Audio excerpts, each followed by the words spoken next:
Well, while Dave is relaxing in an undisclosed warm location, people are coming on the Late Show all week long. We've had people, friends of the show, people like Julia Roberts and Regis. Oh, I like that. Yeah, and Jerry Seinfeld, just talking about what it was like to do the show with Dave. What is Dave Reflecting like? on what Dave has meant to their lives. To them and all different kinds of things. Yeah. And I'm out in Hollywood, California, actually, specifically to interview this man about that very same topic. And this is my dear friend. We go back too far.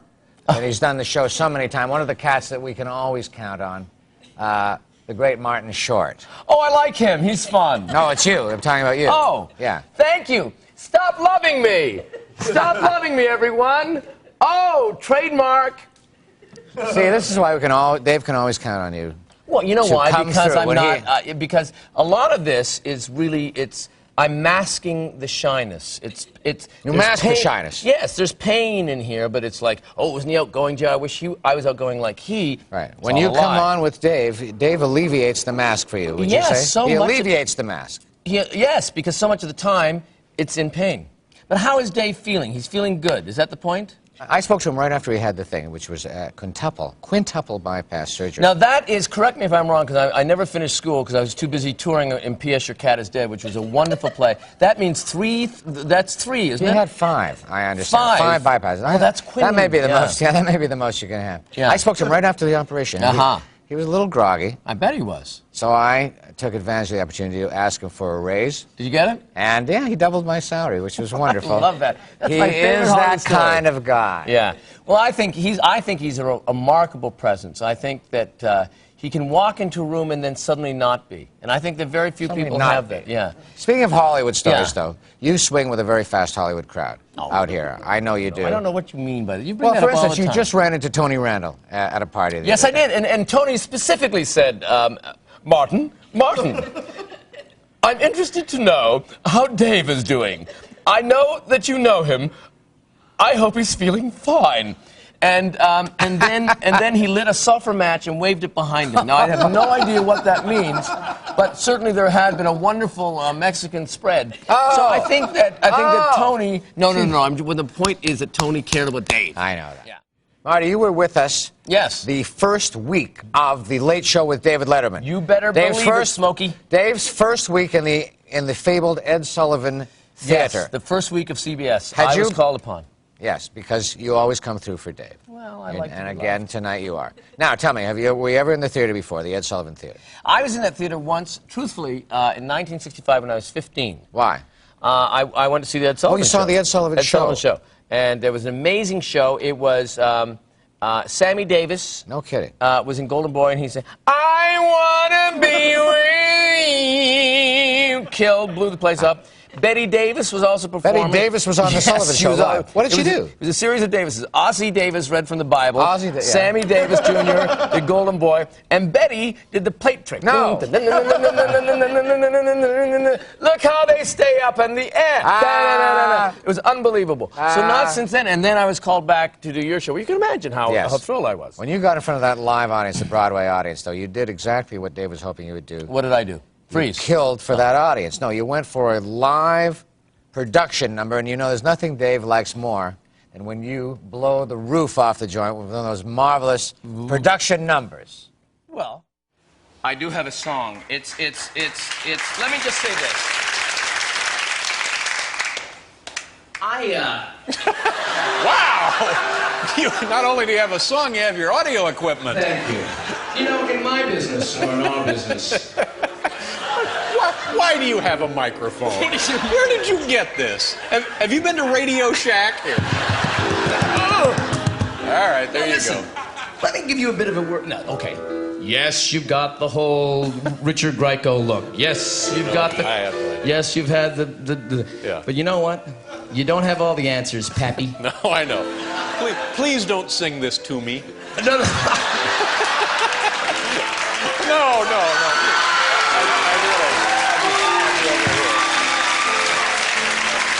Just go over it. You go right over it. Let me give you a bit of advice, Dave, about show business, about a town called Broadway. First of all, you don't say Broadway, you go Broadway. You have to go up on the way. If you don't know that, Get out of town. You've got to. But let me just say that this is, anyway, I jotted down a little thoughts and advice from one Broadway star to another. Paul, you've got to treat Lady Broadway kindly. You've got to give her your respect. Then she'll suck your face like no chick ever has.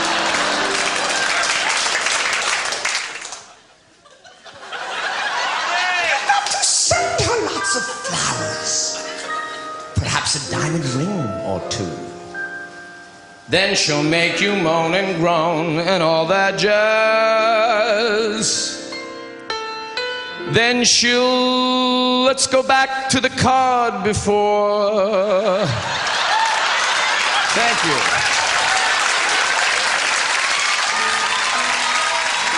So in closing, Mr. Letterman, hear the words of one who knows. This dame can get you off down to your toes. Just remember, Broadway is a lady. Thank you. Broadway is a lady. So don't try treat her badly, or I'll have to tell you sadly, you'll kiss your lady bye-bye.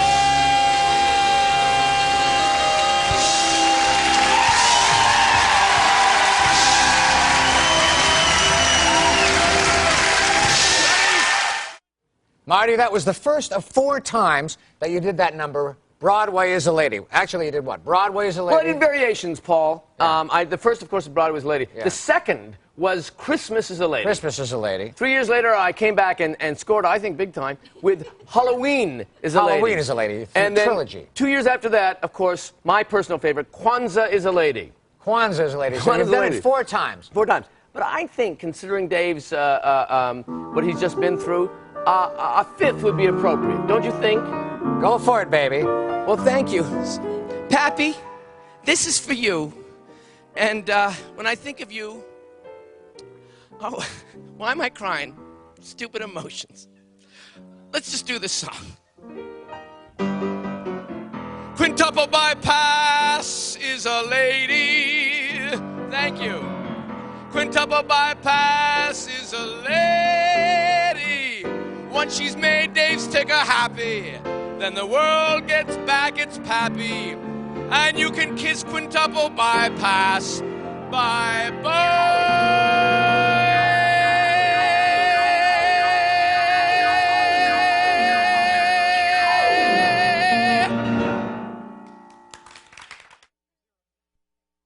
Let me tell you who's going to be on the show tomorrow night. I'm sorry I didn't hear you. Could you speak Doing up? exactly this.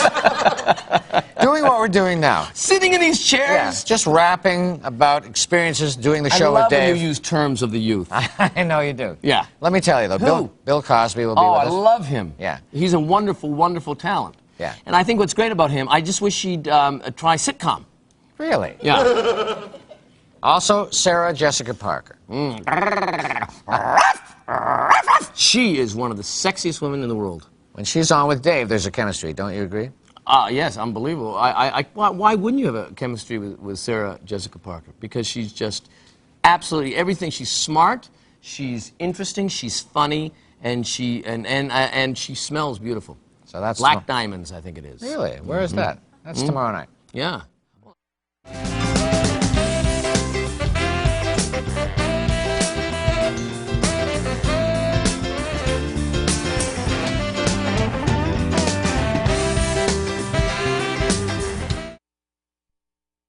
Can I ask a question that has been asked in show business circles since time immemorial? Who are you talking to? You. Ah!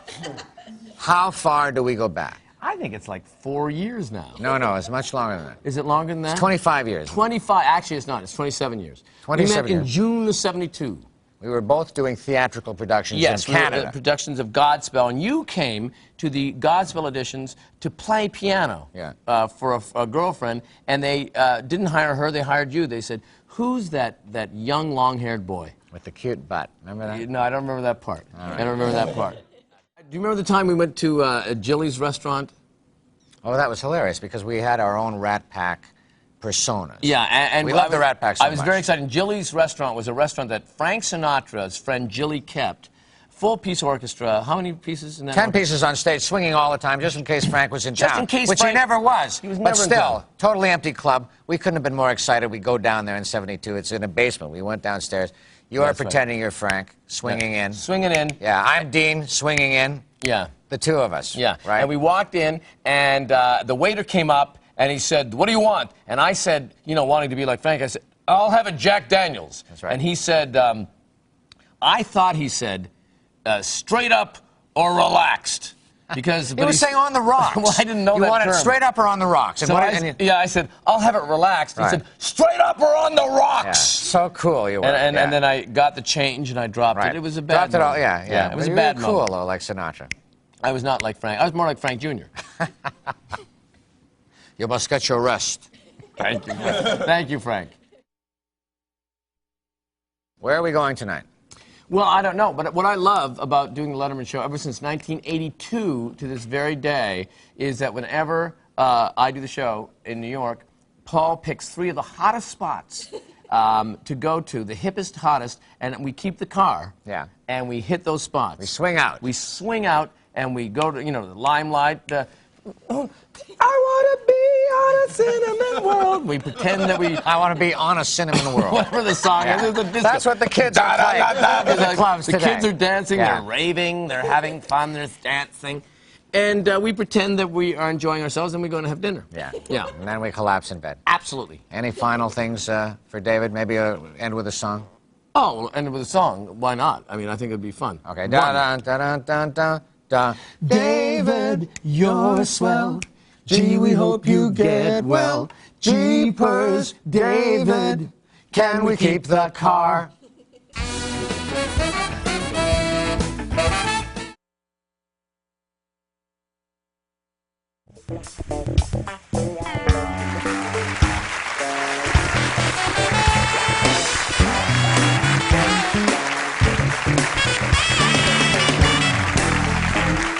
Thank you very much, Paul. Very nice.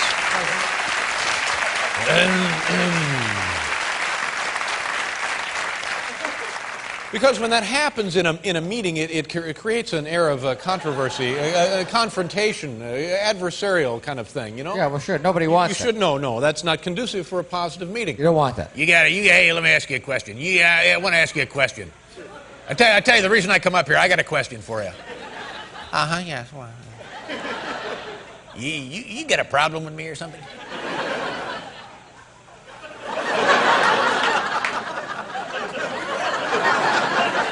Our first guest is both a Tony and Emmy award-winning actor, not to mention one of the funniest men on the planet. His latest film, entitled Get Over It, opens March 9th. Here he is, a true showman, Martin Short. Martin.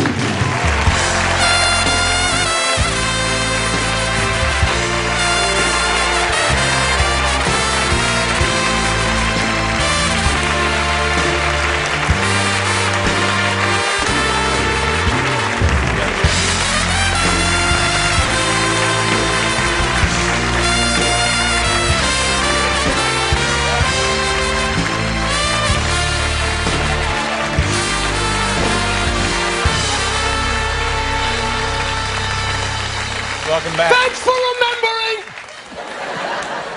It's been too long. Thank you very much for being here. Well, let me just say, I'm thrilled to be here.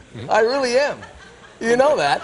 And they laugh like I'm like this big phony or something. I don't know what that's about. But let me just say that, and I've said this before, and I sometimes, you look fantastic. No, I know you're kidding, but No, thank you very much. I am not kidding. Thank you. You really, now, and I gotta ask you, you look so good. So, have you had another bypass? No,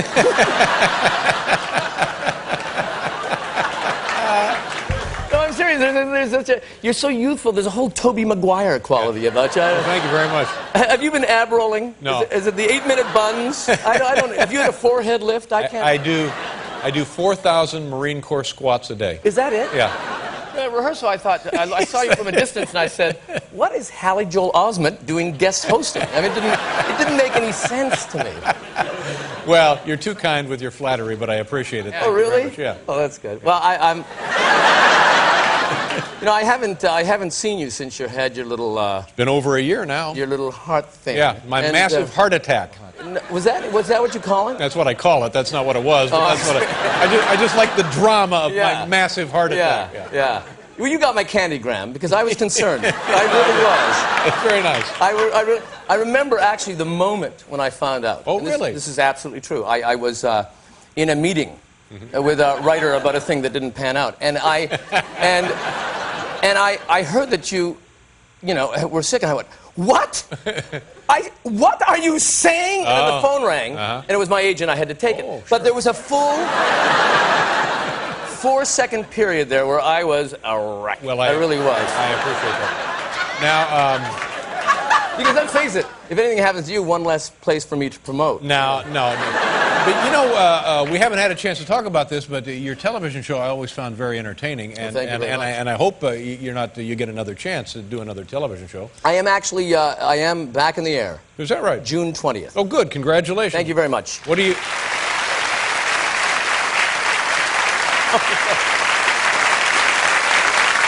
Thank you. And what sort of a show will it be? It's there's a character, a rotund character that I did on my talk show called Jiminy Glick. There you go. There's Jiminy. That's Jiminy Glick right there. And and Jiminy it's called Primetime Glick. And it's on Comedy Central following South Park starting June 20th. Oh, well, good for you. Congratulations. You know, Well, that's good news. Well, thank you. Now, This is what I found, you know. I was in syndication in daytime, and I found that it's very difficult, very competitive. Well, I found out that very late that my core demographic audience weighs under 300 pounds, and unfortunately, I was in daytime. So there was a bit of a conflict there. Tina Louise, turn down that music! I'm watching Judge Judy. I mean, those are the people. Those are the people I was trying to woo. Right. Well, it was a very nice show. Well, thank you. Now, you seem like a fellow who's in pretty good shape yourself, and you mentioned you were kind enough to mention my problem. Have you ever had like anything serious or like a brush with death kind of thing? No. Well, you're a lucky man. No, I actually, when I was, this is a very true story. When I was 13, I formed I was, in the shower one day, and I was bathing, as one does at 14, and I felt that there was a kind of a bump at the base of my unit. Well, there was a little bump at the base. Oh, toughen up! It's a minor. I was 13. There was like a little. All right. At the down there, and so. Well, you're rugged. He had a thing on his deal, Paul. Yeah. You learned how to say that from you. This is the age of the vagina monologues. You can say the base of my ding dong. Anyway, I was panicked, so I went to the medicine cabinet of my parents. Now you don't tell your folks about it. No, because you're 13. You're shy. Scared, silly. You're shy. Yeah. This is just. I seem gregarious. I'm really just masking the pain. So even then, so I go to the medicine cabinet. I pull out a bottle of Dettol. Now, Dettol is this solution I think will help it. So, and I pour it on. I later find out that Dettol is used to clean the floors of hospitals. And even then, you take a teaspoon for a bucket of water. I'm just pouring it on full. Powerful industrial disinfectant. It is unbelievable. I'm just pouring it on every day, and then the rash is just, it starts. It's like an aerial view of Versailles. This is, and so now it's getting worse and worse, and I feel like I'm definitely dying, and I'm walking. Now I'm walking like this. Just sorry, coach, I won't be playing today. And finally I broke down, and I to my father I said, "You got to look at this. I think I'm gonna die." And he looked at it and. He was, as we say in Canada, if he'd been a seamstress, he would have spit pins right out because he was just stunned. It's an old Canadian, you know that Canadian expression. Well, I do now. Yeah. And so I went to the doctor, and he said, that's the most frightening thing I've ever seen. And he said, that rash isn't very appealing either. So anyway, thank you. I love you all. Anyway, but that was the only time. He gave me cream and He gave you cream. he gave me cream, and I asked him, now, do I alternate this with the extra strength Dettol, or do I just do the cream? And did he say if the cream didn't work, come back and we'll try the lotion? You only have the two options. It's either the cream or the lotion. Cream or lotion at that point. I was 13. I was glad to get it. My God, that must have been horrifying. It was horrifying. It was, what does that mean? I don't know what you're talking about. Yeah. Ladies and You were gentlemen. in a meeting? Yeah, I was in a meeting. We'll be back here with Martin Short.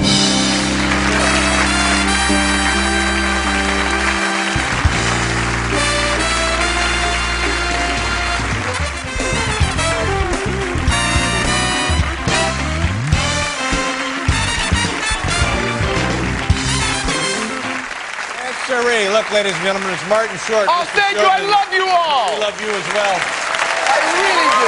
Oh, no, stop. Now we mentioned the Jiminy Glick show, and this is a guy who's like a show business reporter, like a gossip show business kind of fellow. Yes, he talks to different people. He gets things confused, but there's tremendous enthusiasm. He's married with children to a wonderful girl named Dixie, and he has 4 children: Morgan, Mason, Matthew, and Modine. The last 2 are twins because he's a tremendous fan of Matthew Modine's work. Yeah, I see. Yes. Now, when you do the voice, am I hearing a little? And correct me if I'm wrong. Am I hearing a little Merv Griffin in there? Just a little? There's a little Merv, yes. There's a little Merv, and there's a little Skippy Lou, and there's a few. I don't know, you know these people. Yeah. And there's an old neighbor I used to have. You know, you put it all together, and you've got it a new deal. And you look like you're 3 times larger than you actually are when you put the makeup and stuff on. Oh, yes, I do. Yes, I do. I thought you meant sitting here now. No. I was going to say, I've gained the pound or 2, but I don't see why you have to bring it up. Yes, no. I'm definitely jovial and heavier. There's a good waist happening there. There's that stomach. I like that stomach where it starts. It's about a chest that goes that long, and it's just, It's very nice. Yeah, and this will be like an hour, half an hour? It'll be a half an hour a week, David. Oh, good. June 20th. Sure, it'll be very funny. Well, I hope you're right. Let's talk about your other current project. You know what? Then I want to hear all about you. Okay, well, if we have time. Okay. You should have been here a couple of days ago. Then I really had stories. But it's a movie, and you play... Yes, it is. It's called Get Over It. It opens March 9th. Kirsten Dunst. Colin Hanks. No. Cisco. Yes, and myself playing this. What happened there? No, I'm listening to the cast. Oh, I thought it was like clues for, $20,000 pyramid. I was thinking, geez, what category are we in?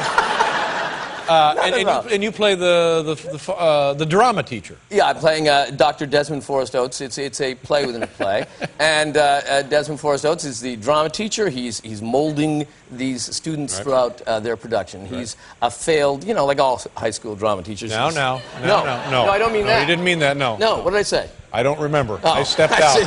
I was in a meeting. No.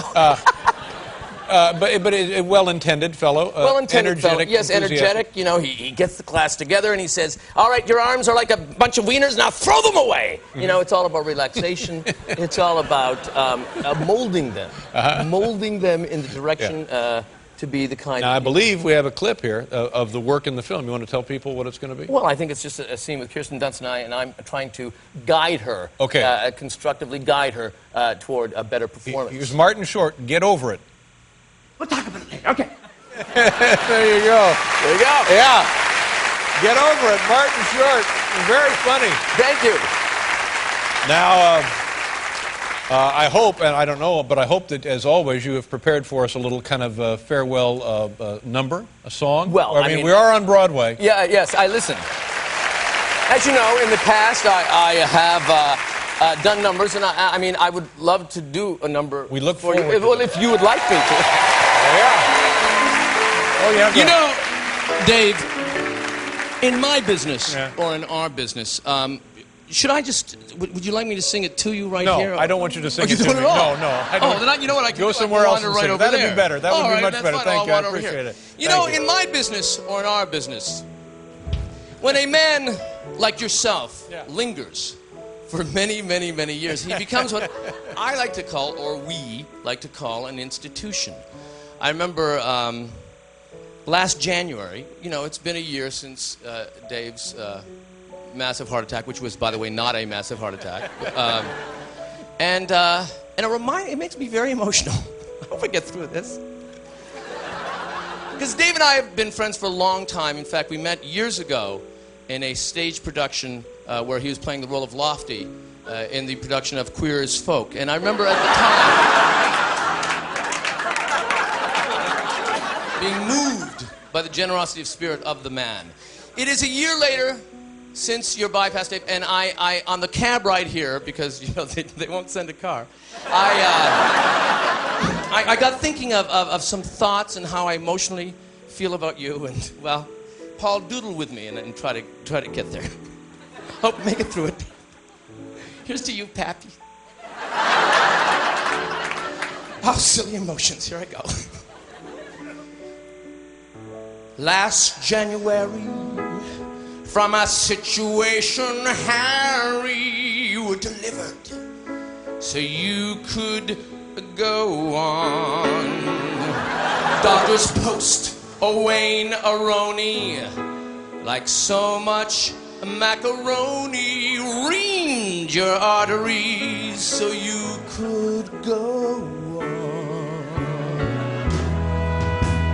Bypass, you really kicked ass. Thank you, doctors. Pappy's heart has gone on. And a super competent night nurse. How could you rehearse all those sponge baths you gave Dave at dawn? I was only doing my job, saving the life of the world's most beloved comedian.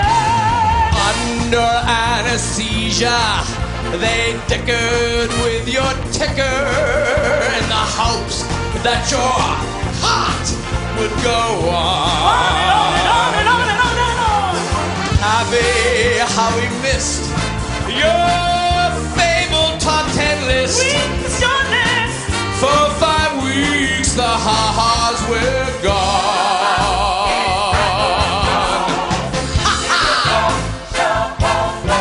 So raise a glass to Pappy's bypass, to that Jane Leno. Dave's heart has gone on. His charm, his rapport, his 220 years more. Our open heart sore, you've been good. We're quintuple yours, you're restored.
That's what it takes.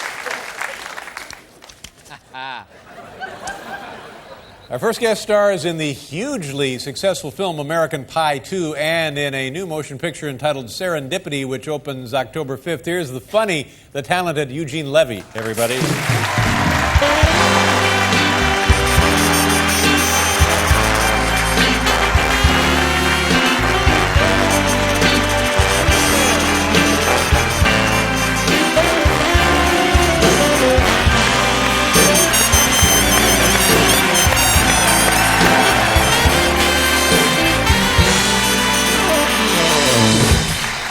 Terrific. Long time no see. In quite a while. know? I'll just say one thing here.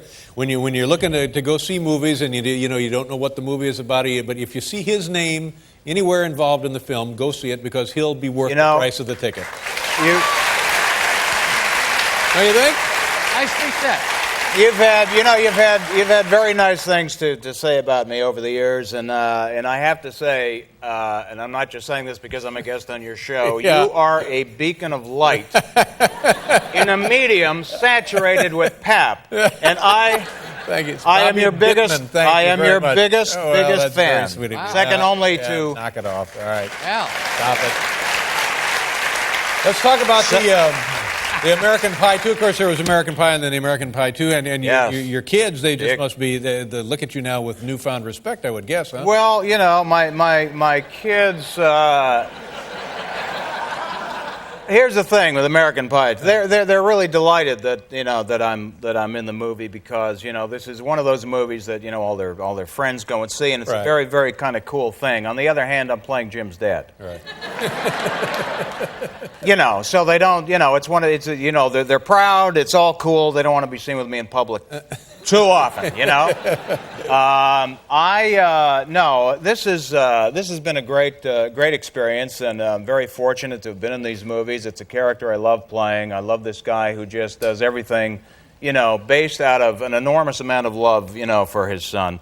When the first American Pie came out, I would get a lot of kids coming up to me on the street, and I noticed this like 2 days after the opening. It was a lot of kids with, hey, American Pie rules, and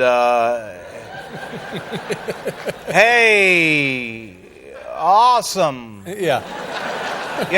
And when the sequel came out, the difference is there's a whole sect of people now that are coming up to me, like, so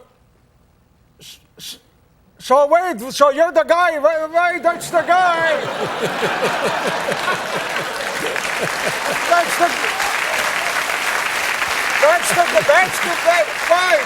That's the guy with the movie from the penis. Oh, sure. With the pie. Yeah. What you do with a stick of glue is when those people are seeing the movie. Yeah. You know it's a hit. That's right. And what about Best in Show? Best in Show. You get a lot of reaction there? Well, we get a lot of reaction from Best in Show. It's a more more people saw that movie than I actually thought would because it didn't play in a lot of theaters. It played in a limited release is what they call it in the business. It was like in 500 theaters. Which for that kind of movie seemed like a lot, but people did love the movie, it's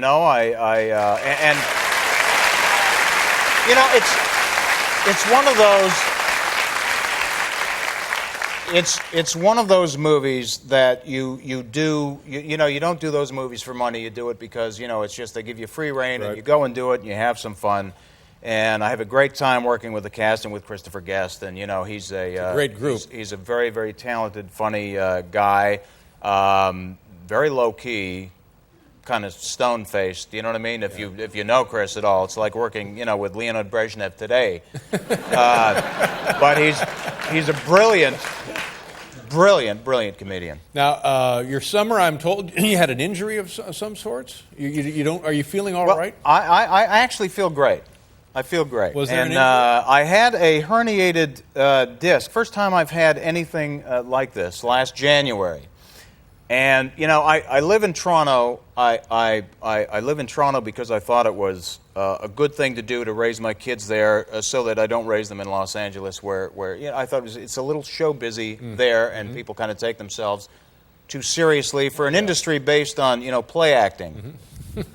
There's an intensity about the business in Los Angeles, which when you live away from Los Angeles, you can see and say, it's kind of goofy. Yeah, right. It's kind of goofy, but if you have to go into a hospital with a serious injury, There is no place like Tinseltown as long as you let them know that you're kind of in the business and you have something important to do. I go into the hospital on a Friday night. I'm racked with pain. I mean, I can't move. This is horror. I mean, it makes kidney stones, playtime.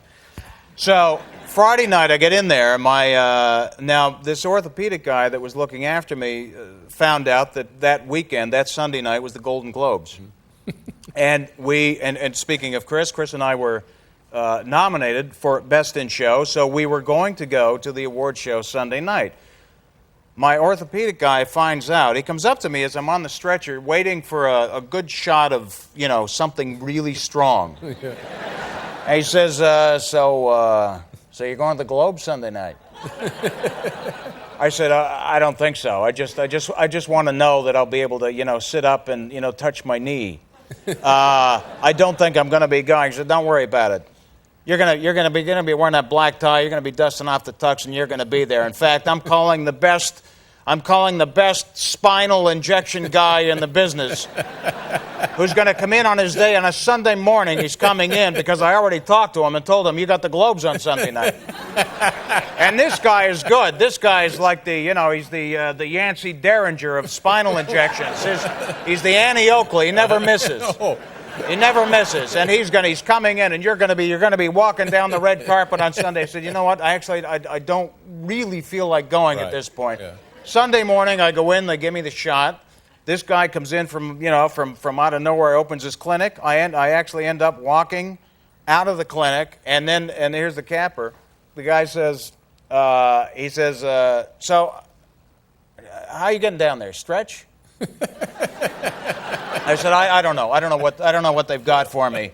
Actually, he said, tell you what, my house is on the way to the Beverly Hilton, where the Golden Globes are. If you get your car to stop by my house, I'll give you a shot. Before the show. God bless show business.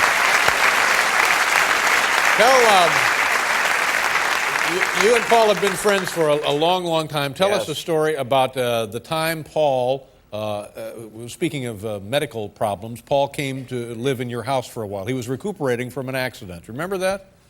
Do you remember? Yes. I forget. Oh, it was sad. I mean, it was. This is a long time. This is about early 19. 80s. This is just before I think you guys hooked up. Right. It's about 80, 81. Yeah. Paul was in Hawaii. He was vacationing in Hawaii, and he was involved in a very, very, very bad car accident. Quite serious, and he had cracked ribs. He had a punctured lung. He was in bad shape. We were shocked to hear the news. He stayed in Hawaii for about a week in a hospital, and then he came to Los Angeles I guess, on his way back to New York, where he was going to see his own physicians. So he checks into the Sunset Marquis. He says he's checking into the Sunset Marquis, which is a hotel in Los Angeles for, musicians, groupies, Colombian drug lords. And a real boost for the Sunset Marquis. Enjoy your weekend, folks. This was 1980. Of course. This was it was a whole different thing. Everybody thought everything was going to be legalized. Right. Anyway, so I go to visit Paul. I'm very, very concerned. I walk around the pool, tripping over various drug paraphernalia on the way there. But I finally got to his room, and I opened the door, and I swear to God, he was like 35 pounds. He was pale. He was gaunt. He had black eyes. He was moving like Groucho in his last days. Oh, he was. I mean, he's just hi. Hi. I said, Paul. I said, how are you? How you doing? He said, no, I guess it could have been worse. It could have been worse. Well, how? What do you do? What do you have to do? Are you in good shape? What do you have to? Well, I have some exercises. I have to do. I have to do this once an hour. Once an hour. For my muscles. And then I have a pump. that I have to blow into for my punctured lung. I said, Paul, what are you going to do here in a hotel room by yourself? You can barely move. He said, well, I'm not staying here. I'm actually leaving tonight with a couple of friends, and we're going to Vegas. I thought I would be fine. We're going to Vegas. I know. Eugene, it's good to see you. You're in a new movie, Serendipity. Yes. John Cusack and Kate Beckinsale. Kate Beckinsale. It's Kate Beckinsale. Yes. Opens October 5th. Good to see you. I hope you come back again. Congratulations. Great seeing you, Dave. Eugene Levy, everybody. We'll be right back.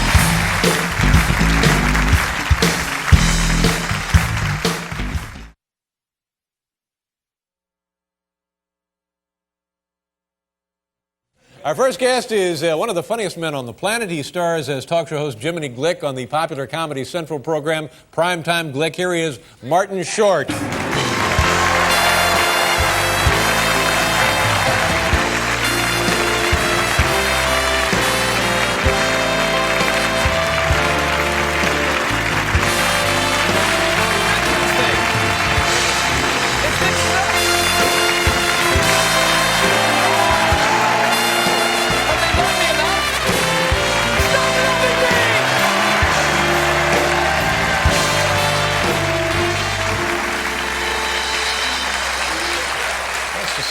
Nice to see you. You look terrific. Thank you very much for being here. Well, I'm thrilled to be here. You know, I love that's being very nice here. of you to say. I do, and I am shocked at how good you look. No, I mean it. I know you're just making that up. No, I'm not making it up. Yeah, you are.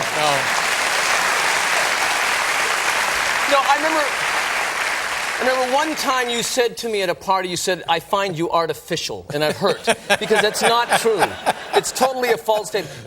Have you had facial work done? I've had nothing done. I had nothing done. Have you been Van Susternized? I mean, no, I haven't. But the thing, no, I didn't. I don't know. It's like there's a whole Billy Gilman thing about you. Really? I don't know what it is.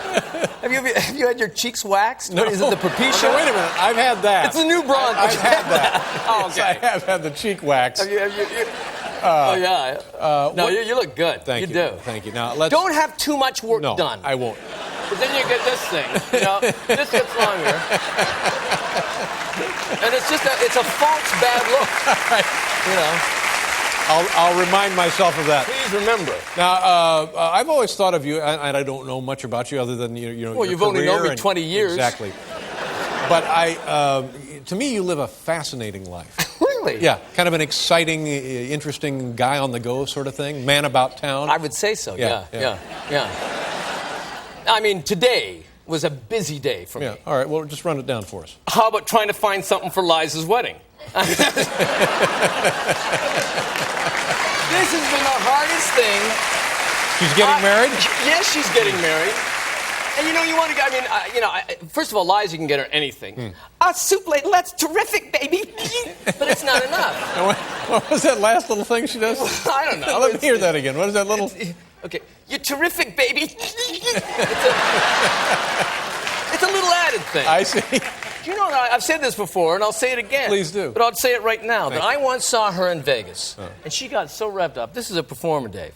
She got revved up, so her arm actually flew and hit. Really?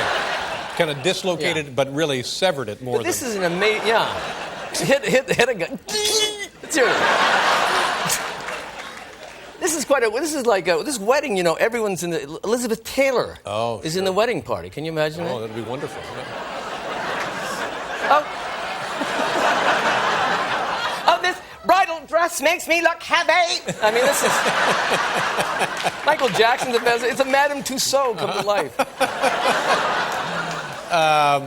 Did you, I'm sure you must have, being Canadian, you must have loved the Winter Olympics. And how about the hockey, the Canadian hockey? The Olympics are over now, though, right? Yes, because They're finished. I have been so busy with the Liza thing. Yeah. I don't know where one thing ends and something else begins. But I watched the hockey game with a whole bunch of Canadians, you know. That must have been great fun. I know, yeah. Alan Thicke and, Jason Priestley, an elderly Art Linkletter, all the Canadians. Art Linkletter? Yeah, he Really, was there. He's Canadian. Glenn Ford was there. Wow. Yeah. Oh, it was quite the shindig. I would think so. We had back bacon and had Roots jackets on, eh? Now, I guess this is now, I'm looking at this picture and I recognize 3 of these gentlemen. There's 4 guys here. Do you mind if I show this? I'm kidding. Why would you have it on your desk? I don't know. Maybe misplaced by a stagehand? Yeah. All right. This is, I'll tell you exactly. It's a what happy this is. group, though. I can That's say it. that. That's Tom Hanks. That's now, everyone's favorite imp. Right. That's Steve Martin. Right, and, but how about this guy? This oh, is that's the guy Walter we don't Parks. know. Should we know Walter Well, he Parks? only runs DreamWorks, but I wouldn't have known Walter Well, he's Parks. he's not a celeb. No. And Now, wait a minute. Here's what I like. Yeah. Sunglasses, sunglasses, sunglasses. No sunglasses. Yeah. But very tired. Yeah. No, this is what happened. This is the morning of the 4 of us getting a group colonoscopy.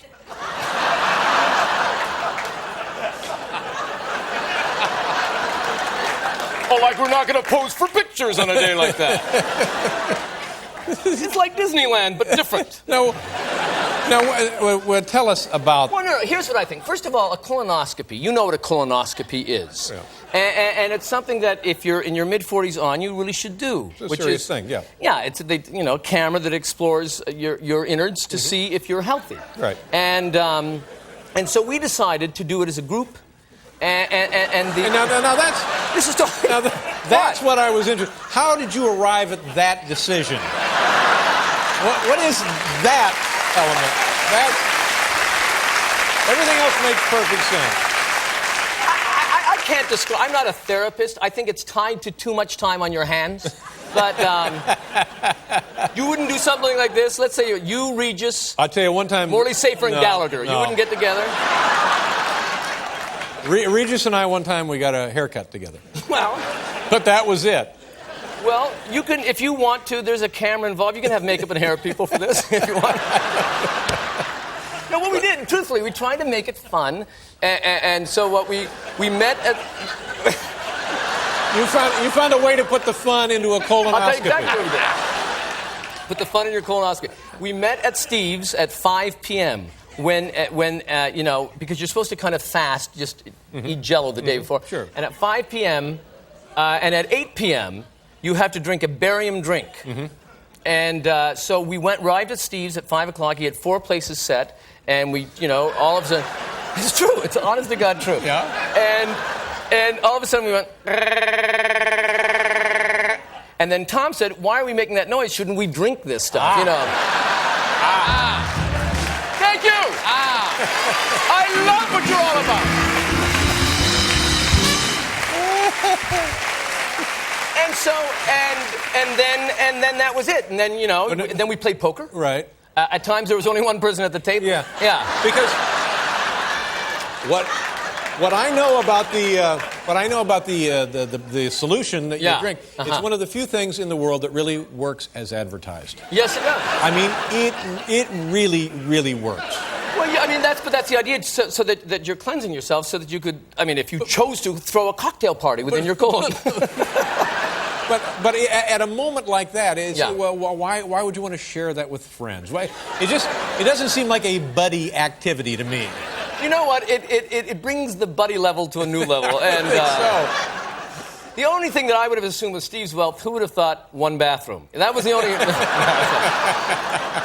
But no, we played poker, and then Steve had about...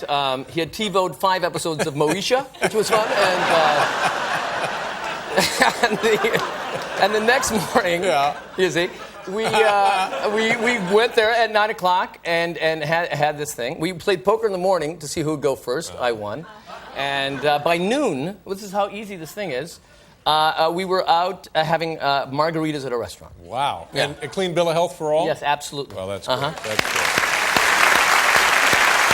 Lovely story. Isn't it a nice story?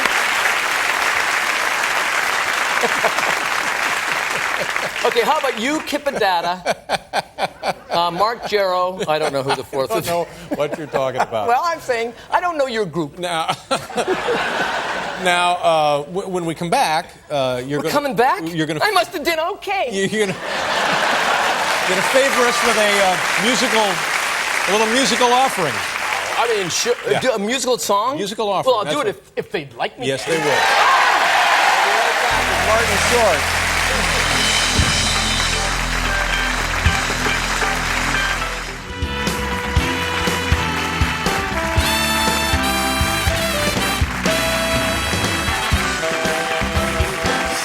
Tell me about the primetime Glick.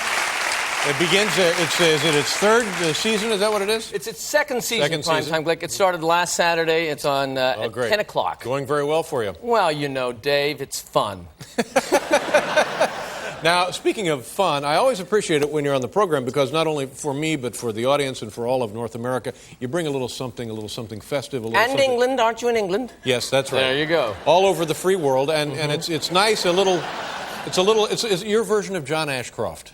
You have a little song to sing. By the way, Yeah. in rehearsal, I saw that at rehearsal. Yeah, isn't it odd? I thought it had been looped, and then I phoned up to the controls and said, "How did you loop this? Because he Right. seems to actually be singing." Well, that's because exactly. it can't be real. No, that's why I felt I needed to present. You know, it. if anything Cheney would keep back, it would have been that. I mean, that is hilarious. So in the spirit of that, you Yeah. have a musical offering for us tonight. Well, I do have a song. You know, it's in my business, Dave.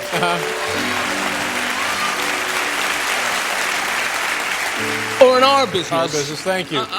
Because there's no way you're not in show business. Oh, good. I appreciate don't care that vote of what confidence. Your press Thank you. people say. Yeah. And you know, so often I sing over there, Yes, but please wouldn't it do. be fun just to sing it right No, from here? I think over there is better. Well, I'm going to wander over Yeah, there. go right. then. No, go All right right, over there. thank you. I'll be over You know, here it's an doing some interesting medical thing. testing. This year that we're in, Dave. This year that we're in. We're 2 months into this year, Paul. Are you aware of that? Yes, I am. We're only 2 months into this year, 2002. And I don't know what it is about this year. I love it! I think it's fantastic. I really do. I think it's exciting. And, you know, normally people do a song about the year in December. Well, that to me is a coward's approach. I want to do a tribute to this year so far. 2 months in. It's a brave thing to do, I know. But I'm on stage with a brave man. Because David Letterman does not play it safe. This is a man who actually, not 10 days ago, in London, England, did the full Monty at Princess Margaret's funeral. This is a brave man.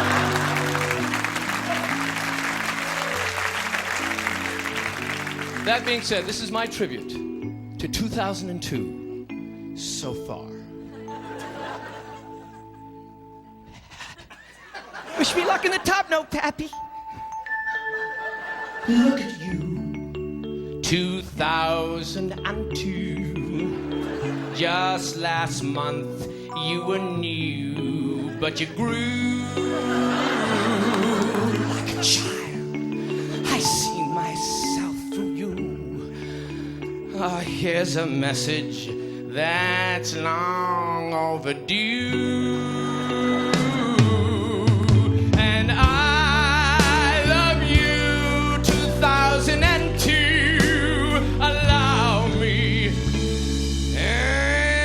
to review.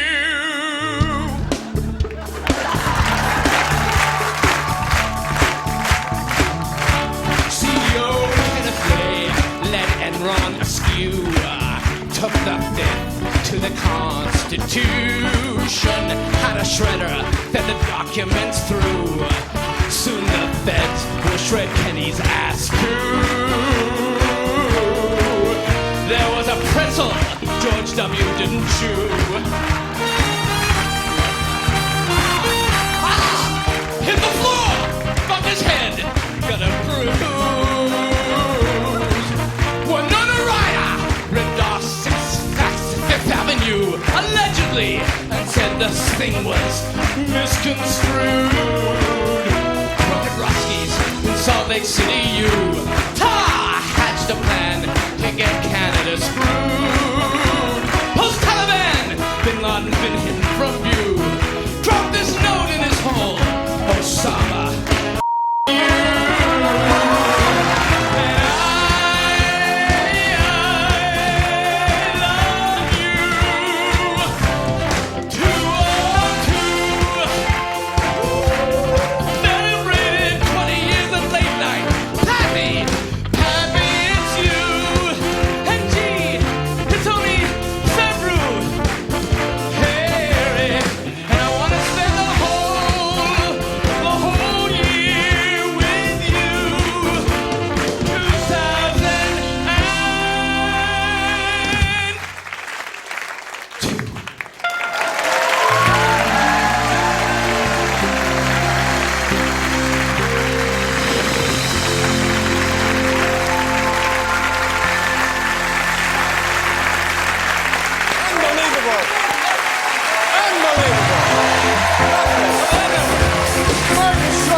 ladies and gentlemen, it's a pleasure to present a performance from Broadway's most anticipated new musical revival. Please welcome the cast of Oklahoma.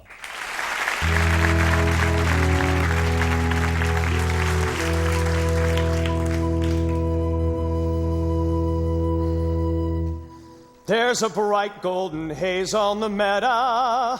There's a bright golden haze on the meadow. The corn is as high as an elephant's eye, and it looks like it's climbing clear up to the sky. Oh, what a beautiful morning. Oh, what a beautiful day. I got a beautiful feeling. Everything's going my way. All the cattle are standing like statues. All the cattle are standing like statues. They don't turn their heads as they see me ride by. But a little brown maverick is winking her eye.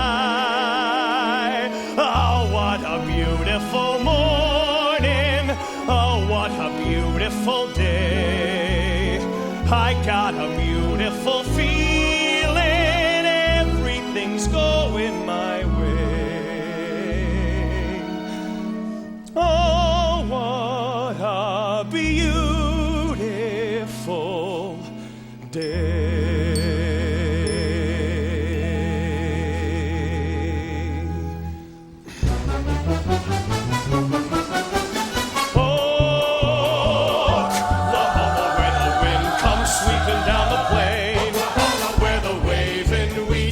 Sure smells sweet when the wind comes right behind the rain. Oh, Oklahoma, every night, my honey lemon eye. Every night we sit alone and talk and watch a hawk making lazy circles in the sky. We know we belong to the land, and the land we belong to is grand.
Our first guest is simply one of the funniest men we know. He stars on the popular Comedy Central program entitled Primetime Glick. Ladies and gentlemen, here's Martin Short.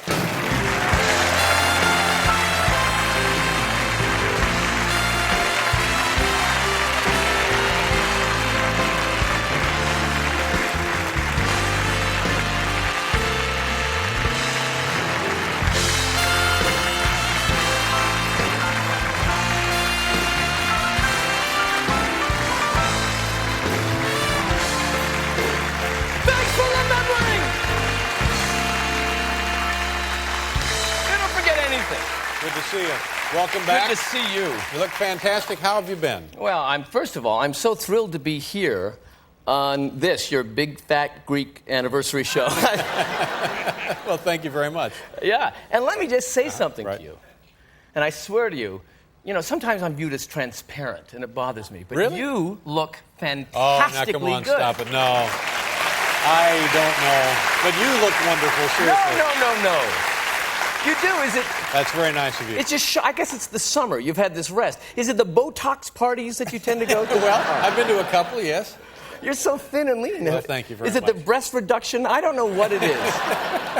It's always nice of you to mention this. Well, I mean, I'm telling you, everyone's talking about it backstage. Is that right? All the girls and I, we were all talking. There's a whole Vin Diesel thing happening. Yeah. I'm very excited. A little about more that. manly, I think. Mm-hmm. Yeah. Now- It's almost like XXY, you know. Very good. Thank you. Well, I'm telling you, you're so boyish that at first I thought, oh my God, I'm confused. This is tonight must be a roast for Cardinal Bernard Law. I mean, because Well, that's nice. What? That's very nice. no, but I mean, I'm just trying to tell you. I know. That's how boyish yes, you look. I see. Okay. Get it? That's just fine.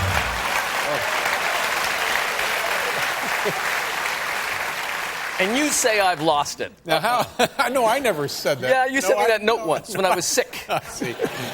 How has your summer been? You do a vacation? I know, did you and Paul vacation together a bit? Well, I have a place up north. I've been with the loons since all summer. I sit there up and I just, sometimes I get lost. People have to find me. Yeah, well, I understand how that would be a problem. And we have a beautiful old cottage we've had for years. It was Is actually it on a lake? Yes. Yeah. A lot of, yeah, it is. Well, No, it's on a highway. well, it's I on a highway. don't know. I go up and spend 2 months on a freeway. I've Of never- course it's on a lake. I see. There's loons and all that stuff. And it's a beautiful old cottage that was owned by the late comedian Paul Lynde. No, it wasn't. Yes, it was. It was No, not. it was. It was not. Look, I'm going to lie. No, it is. It's true. And on All right. certain very quiet nights, if you listen carefully, you can almost hear Paul's voice saying, Find out the name of the tall one.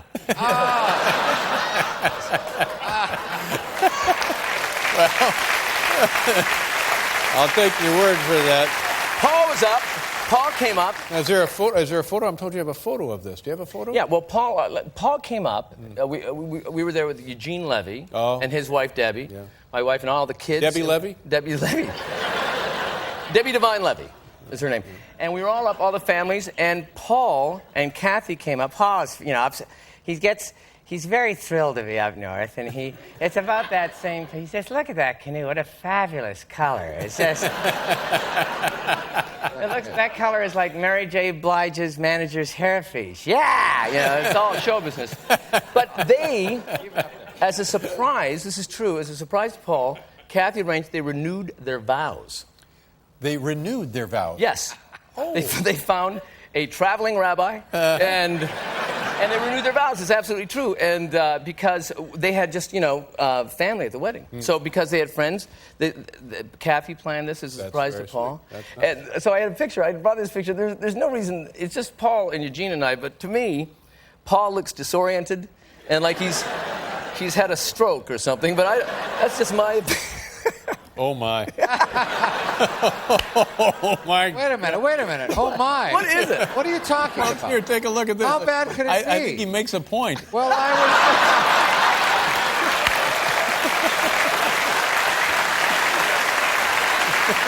don't know. To me, I don't know what to say about that. It's like He's it's like suffering having. blunt force trauma somewhere. He's just been I'll hit be very better. hard in the stomach. I'll be okay, though. I'll be all right.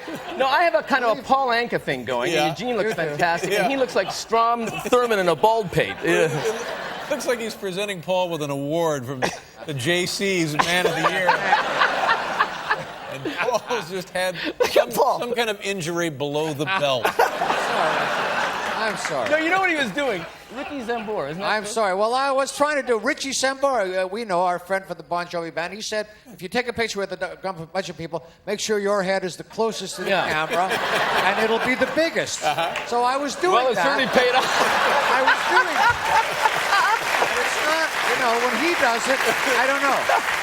Well, it's certainly paying huge dividends. When he does it, doesn't look like he's had a stroke. I don't know why. I don't know. All I know is we got the pictures back, and I laughed every time I saw I can understand that. We'll be right back here with Martin Short, everybody. Oh, he's fun that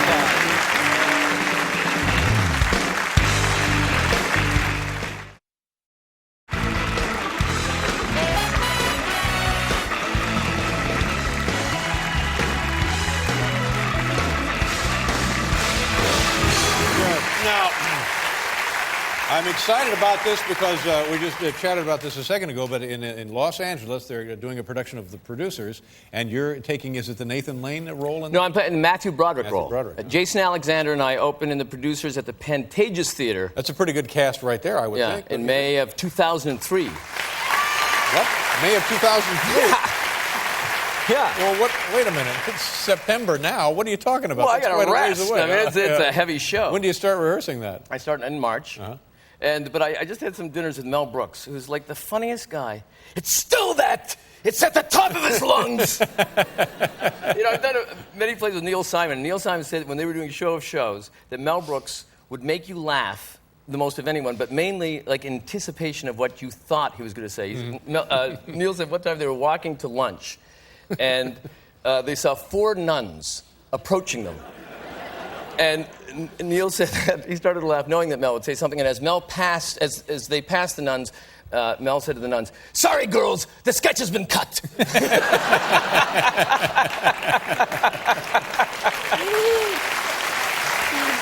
Funniest man in the world, Mel Brooks.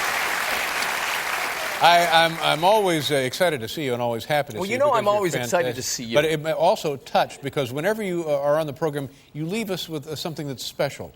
You're not just one of these guests that comes and goes and chats and then gets in his car and goes home. You have a little something that we'll remember and treasure, especially in light of the fact that tonight is our 9th anniversary. Well, are you talking about me doing perhaps a musical number? Yes. I mean, exactly. Listen, I would love... Exactly what I was talking about. I would love to. I think that's a fun idea. I never want to appear pushy. That's my only thing. No, that can never be said of you. And it's in my book, which I'd love to send you a copy. Yeah. It's on tape. Thank you. And Sharon Glass reads it, strangely enough, not me. But, Dave, I'd love to just kneel and sing it like that. No, that's not going to happen. Why? No, that won't happen. Because it's about you. No, we don't want that to happen. Oh, well, then where would I sing it? Why don't you go over to the piano with right your friend over there? Paul? Yes, that'll be fine. Well, that's fantastic. I'll sing it over here. Okay, good. You lost your device. Yeah, I did. Yeah. Oh, my. That's what you get for horsing around. I told you the colonoscopy story, didn't I? Yeah. Why don't you just... Okay, there you go. Now you're fine. Well, at least timing's everything. Yeah. In my business, Dave, ouch! Or in our business, when a man is around for 9 years in show business, my God, he becomes what I like to call a standard. I remember when Dave and I met, it was years ago. Do you remember that, Davey? Yeah, it was at... It was such a fun time. It was at Mike Piazza's annual Fire Island underwear party, and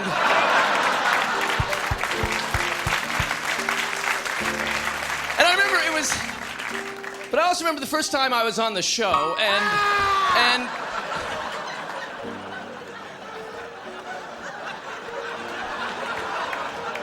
it was September 2nd, 1993. And you were new here on Broadway, and you were a little nervous, and I told you there's no reason to be nervous, Pappy.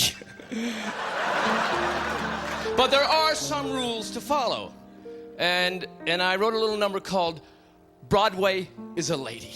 Do you remember that one? Broadway is a lady, so don't try to treat her badly, or I'll have to tell you sadly. Kiss your lady bye-bye. And then a couple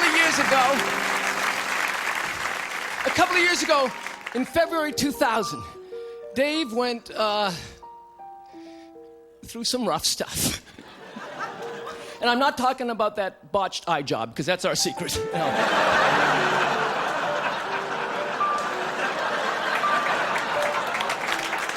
I'm talking about when your ticker went postal, and I wrote this for you.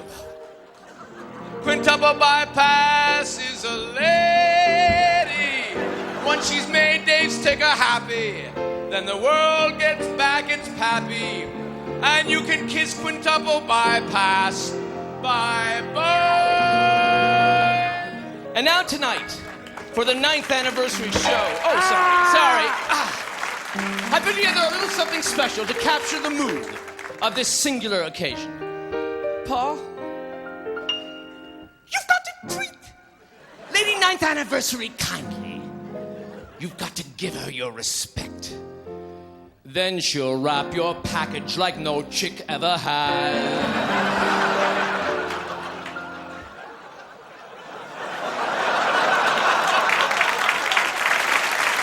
Thank you. You've got to bake a tasty sheet cake. Apply the frosting nice and thick. Then she'll give more licks than Basie playing jazz. So in closing, Mr. Letterman, here's a word from a reveler who knows. This chick will get you off down to your toes. Just remember, your 9th anniversary is a lady. Thank you. Your 9th anniversary is a lady. So don't give this sister sass, or she'll come and kick your ass. And you'll kiss your baby bye-bye.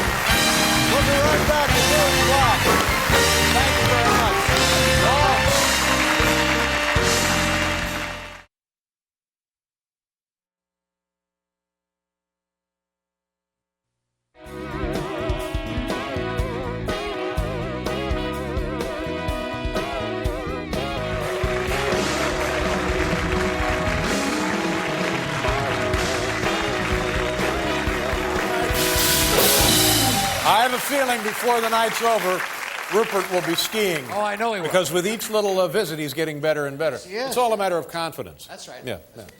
Our first guest is a very funny and talented actor starring in a new film entitled American Wedding. It opens on Friday. Ladies and gentlemen, here's Eugene Levy. Eugene.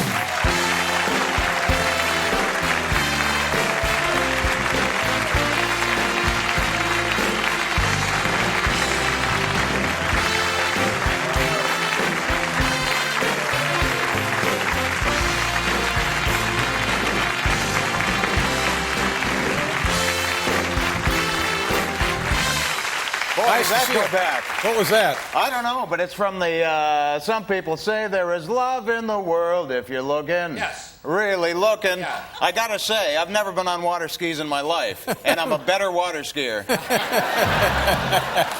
Well, we could run you over to the Hudson.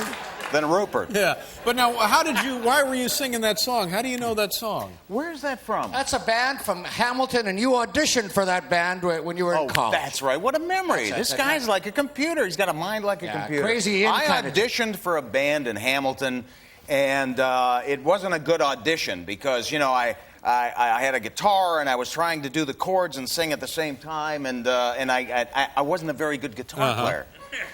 So it took them about 5 minutes to realize that, and I didn't, you know, I didn't. But yet you remember the song. Well, you know, I've got a memory for tunes.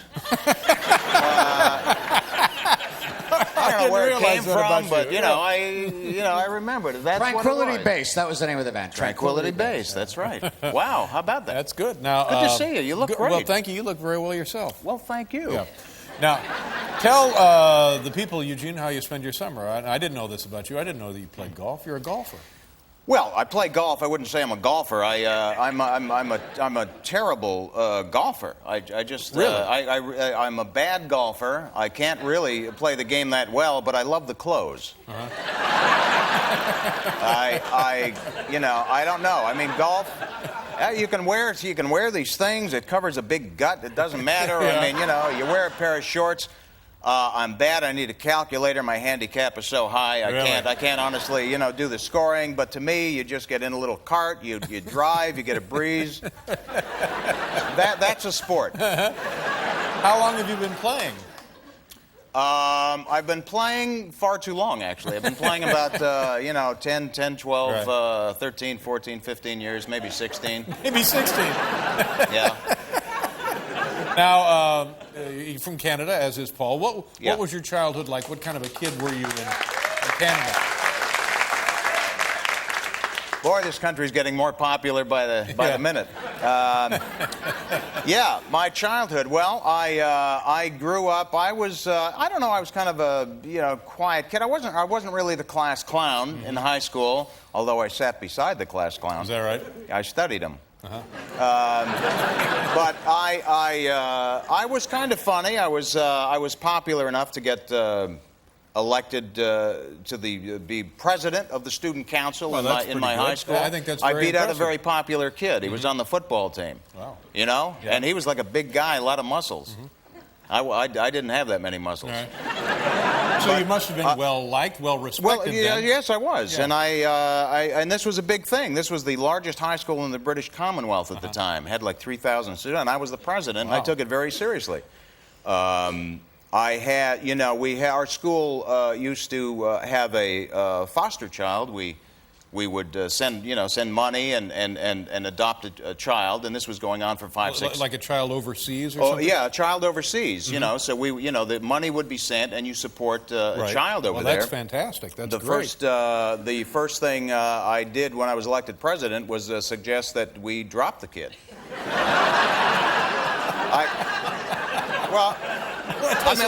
Doesn't seem right. Well, I for know, but God's sake. here to me, I was trying to be fiscally responsible here. Right.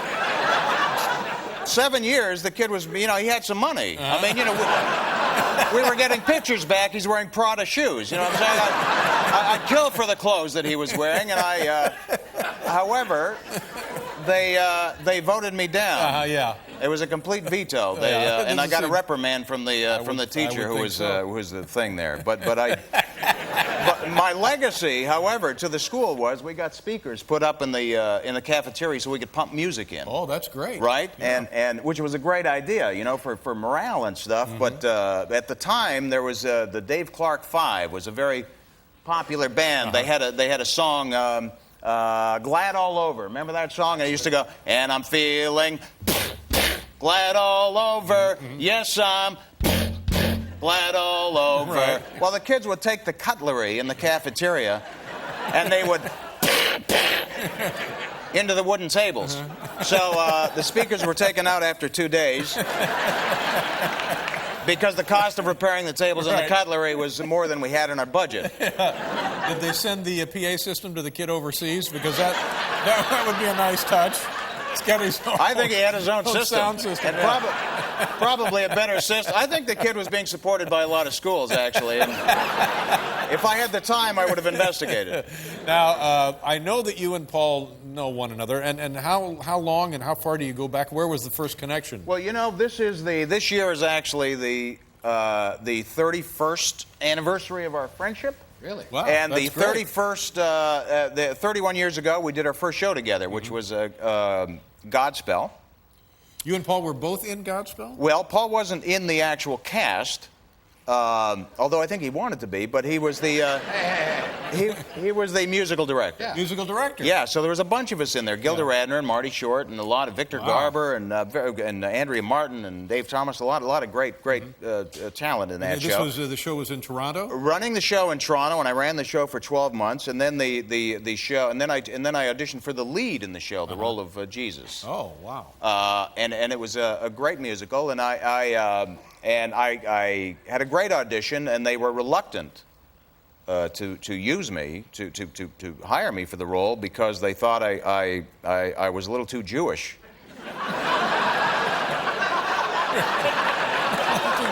Too Jewish to play Christ. They thought. I've never heard of such a thing. They thought, well, these roles were the way these things were going. These were, the show was like hippie clowns that kind of get laughs and do the music and tell the story. But they were hiring. They would hire like Christ would look like a Ronald McDonald clown, kind of. That was the look. So this was I was a little ethnic, and the first number in the show you know, the character of Jesus does the first number in a little pair of shorts and socks, and I'm kind of a hairy guy. I mean, you know, I'm not Robin Williams. I'm not furry, but I do have hair, and they said, well, would you be willing, because the first number you have to just be in a pair of shorts, would you be willing to wax the hair off your body? And I said, well, that kind of hurts, doesn't it? Yeah. They said in places. And I said, but why would I have to do that? They said, well, I think you're going to scare kids during the matinees.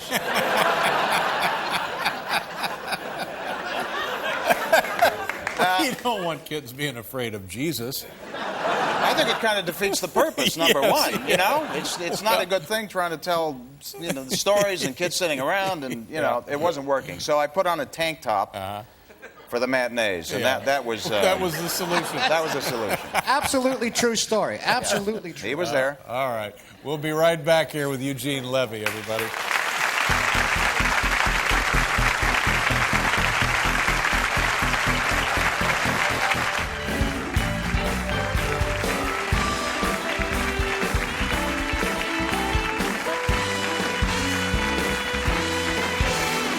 Everybody. Now, I want you to mention the event that you're going to be involved with in Toronto. Is it tomorrow night? The big 11-hour concert? Toronto has just been ravaged, you know, by the SARS thing, and you know, and it's a great town. Tomorrow they're having a tremendous concert. It's an 11-hour kind of music marathon that the Rolling Stones are going to be headlining. They're expecting 500,000 people.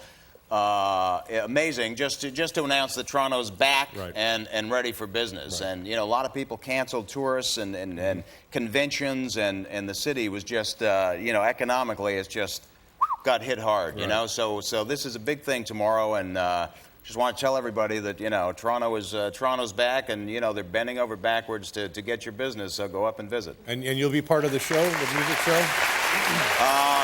No, I won't be a part of it, unfortunately. But they've got the Stones and AC/DC, and Dan Aykroyd's going to be emceeing, and you know, a lot of great bands. Good for you. Now we want to show people a clip of the film, The American Wedding. Jason Biggs was on here last night. Yeah. And the idea behind all of these movies is the kid gets his thing caught in something. Isn't that pretty much what it is? Stapled to the side of a bus? Yeah, that's something like that. Yeah. There is generally chaos ensues. Yeah. Something always happens. That's the theme. And do you know what we're going to see here, Eugene? Chaos ensues. All right. This is American Wedding. Take a look. It opens on Friday. Back away from the animal. Have you ever heard a father say that to his son? Never heard those words in my life. It's good to see you. Good luck with the rest of the summer. Thank you. Good luck with the film. Thank you very much. Great seeing Eugene Levy, everybody. We'll be right back with Rupert and the Eel.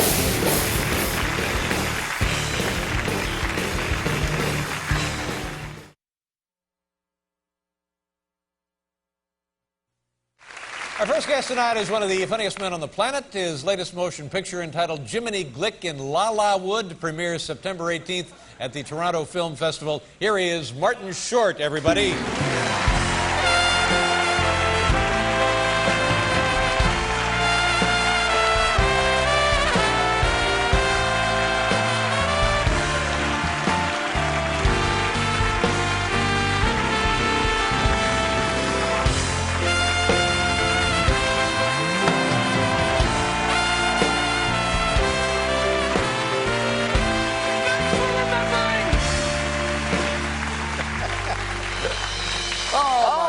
Is a moving moment. It's magic, isn't it? Well, it really is, especially when the signs go and applause. No.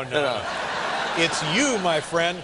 Okay, now, first of all, I'm thrilled. You know, I've been here for 2 years. No, are you kidding me? Yeah. 2 years? What is the problem? Well, I know you're busy doing your stage play. Doing the stage stuff and just waiting for a call. No, that's not true. But I'm telling you, so I haven't seen you in 2 years that's almost. Right. 2 years. Now it's officially getting scary. What's the matter? Because you are timelessly youthful looking. You are. No, I'm not. No, I'm not. I'm scary looking. You look fantastic. You look. Have you had your skin resurfaced? I haven't had it resurfaced. It's just so clean cut looking. Well, thank you very much. You've had a tattoo removed, haven't you? I don't. The ones with the unicorns mating, that one. Oh, Is that I don't know. I still have that Really, one. it's unbelievable. Up close, maybe I don't know about TV, but up close, I'm telling you, you look so boyish, you could be dating Jim McGreevy. It's unbelievable. Well, that's amazing. Well, I don't know if you feel it, but you sure look it. don't know. Well, thank you. And congratulations on your anniversary. Oh, the anniversary, the 11th. That's right.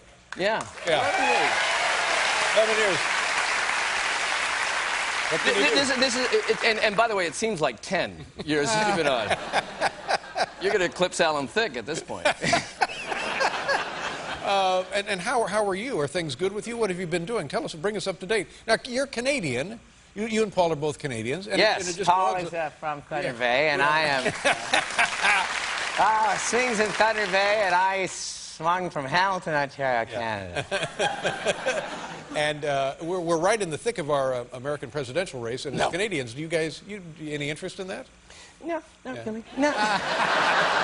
No, we do. I mean, in Canada, I was kind of, I was more of a political, satirist with the music. Kind of, I was. I don't remember that. Like Mark Russell. I was kind of the Canadian Mark. I'd have the pork pie hat doing, oh, the deficit.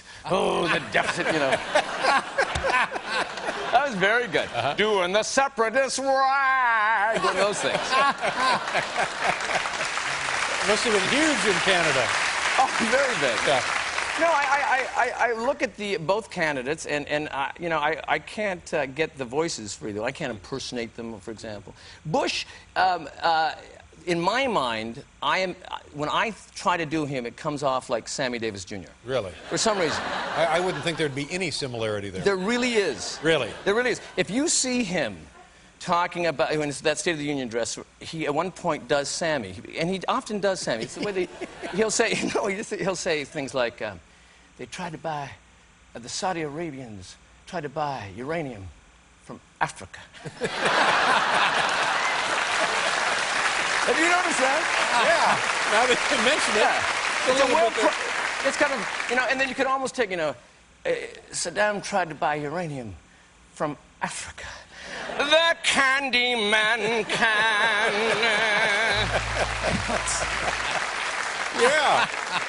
Yeah, I guess so. Think about it, Dave.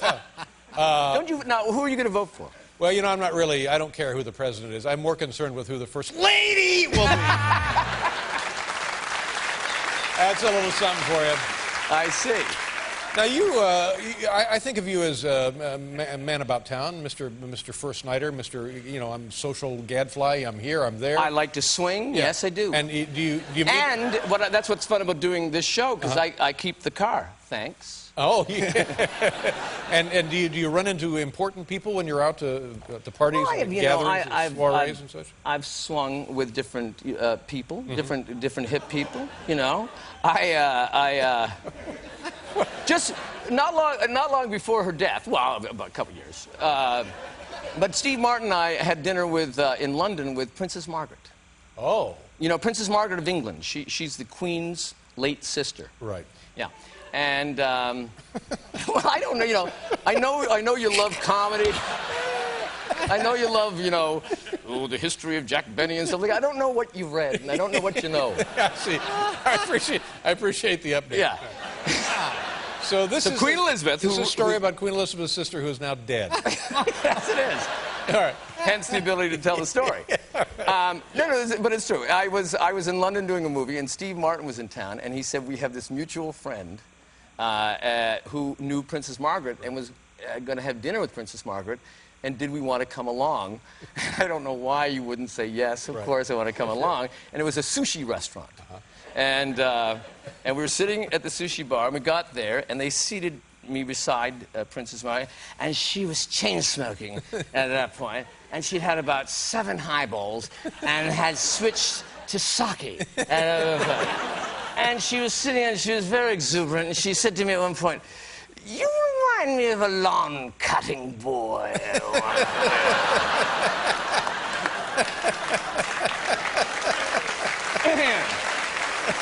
I said, well, yeah. And she kind of went, one of those things happened. And I was trying to make conversation. I said, how's the Queen? You know, and she said, who are you referring to? My mother, my sister, or my husband? You know. So she had material. She had material. But at one point, it was absolutely true. She was having a lot of sake. And the guy kept filling up, as they do in sushi restaurants. They were filling up her glass. And by the way, we were all drinking. They were filling up my glass, too. And so at one point, she got talking and got very animated. And Steve Martin, I had a video camera, and he picked up, and you can hear his voice on the video say, oh, my God, even the autofocus is drunk. One of those nights. Yeah.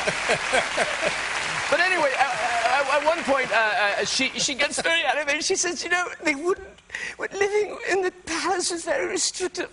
And she started to cry because she was not alone. And she took a cloth. There was a cloth that, do you have a Kleenex? Oh, here, look at this. I got a cloth. And she took a cloth, and she went like this, and she took the cold cloth, and she put it on her face, and then she kept talking like this and said, but they wouldn't let me, they were restrictive, and who I'd be allowed to marry. And I'm, you know, watching, the Secret Service are watching, too, and then she puts it down, and then the waiter comes up and switches the cloth with a hot cloth. And then she says, but I mean, what was I to do? I didn't, ah! She does that thing.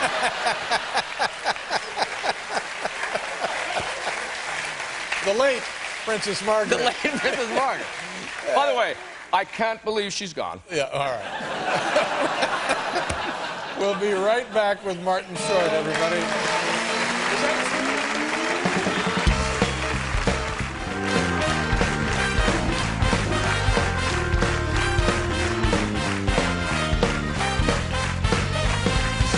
Martin Short is here, ladies and gentlemen. Also, Alan Jackson.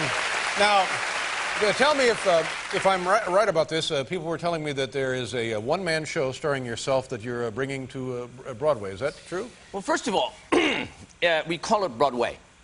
What did I say? You know, if you're, you know, kind of, look at all the tall buildings, Bill, you say Broadway. Broadway, yeah. But if you're in the theater district, you go Broadway. Oh, Broadway. Just go Broadway. All so right, just imagine yourself going Broadway. Broadway. Yeah. Broadway. There you go. All right, there you thank go. Yes, I am. Thanks for that tip. Yeah. That's two things now.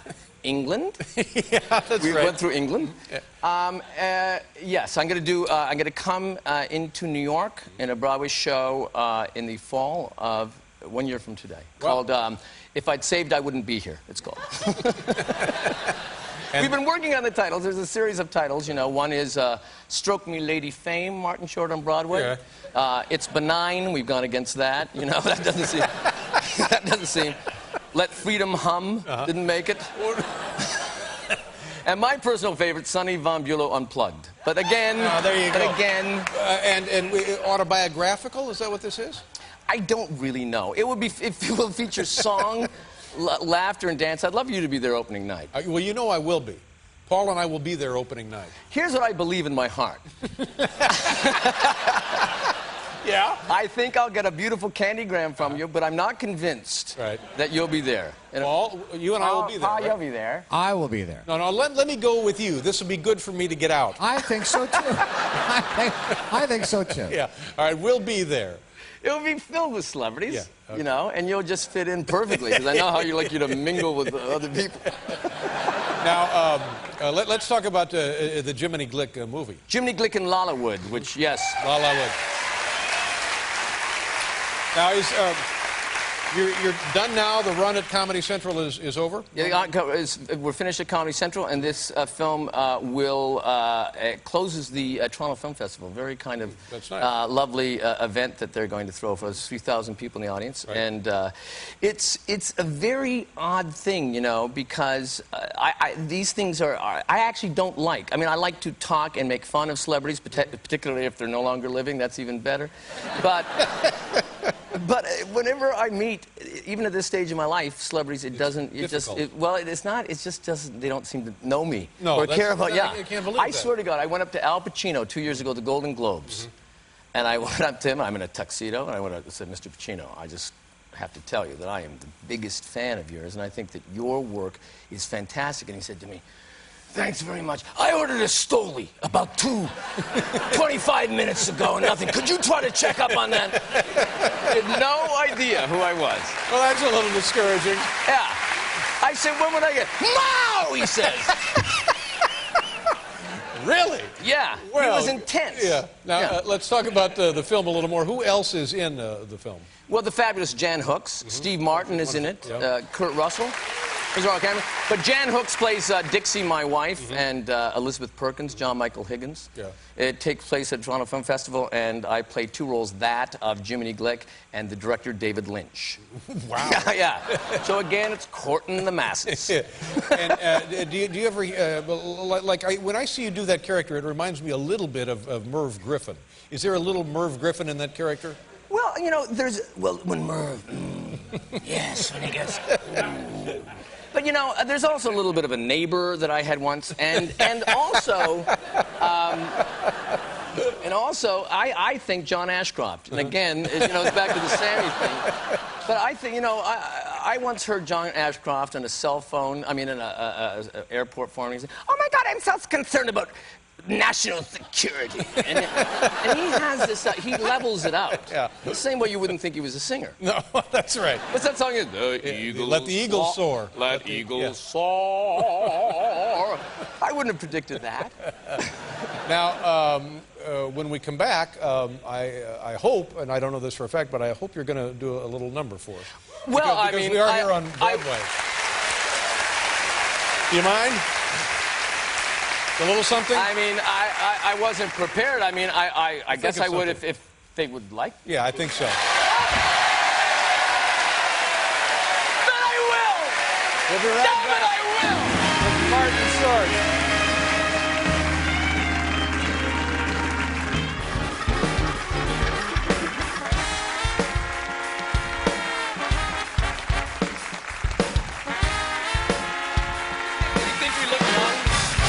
So, Martin Short, how's the family? Is family doing well? Very good. My son Oliver just went to Notre Dame. Oh, that's great. My daughter's in NYU. Wow, fantastic. Yeah. You're going to do a little something tonight, which is what? My son Henry's at home. What? You have 3 kids? Yes, I do. One at home, and then I want to do the number. I see. Okay, fine. Now, what? Go ahead. Yeah. Well, you know, let me just say this, Dave, that I love every aspect of show business. Yeah. Have I ever told you that? No. Every aspect? Well, no, there's one that I don't like that much, but I often think, should I sing this right to you? No. I'd love it. No. No, please don't. No? Please don't. Well, then why don't I? You go over there. Just There's plenty of room over there. Okay. You'll be fine over there. It would be cozy No, here. I think it'd be better for everyone over there. Thank you very much. There we go. You know, in my business, or in our business, when a time of year comes around, like elections, oh boy, what's going on with these elections? Everyone's mad at each other. And this is my time on I love performing in television, but I love to perform live, as you know. To me, the only difference between the instant gratification that you get from a live audience and high-grade pharmaceutical morphine is that morphine doesn't judge. So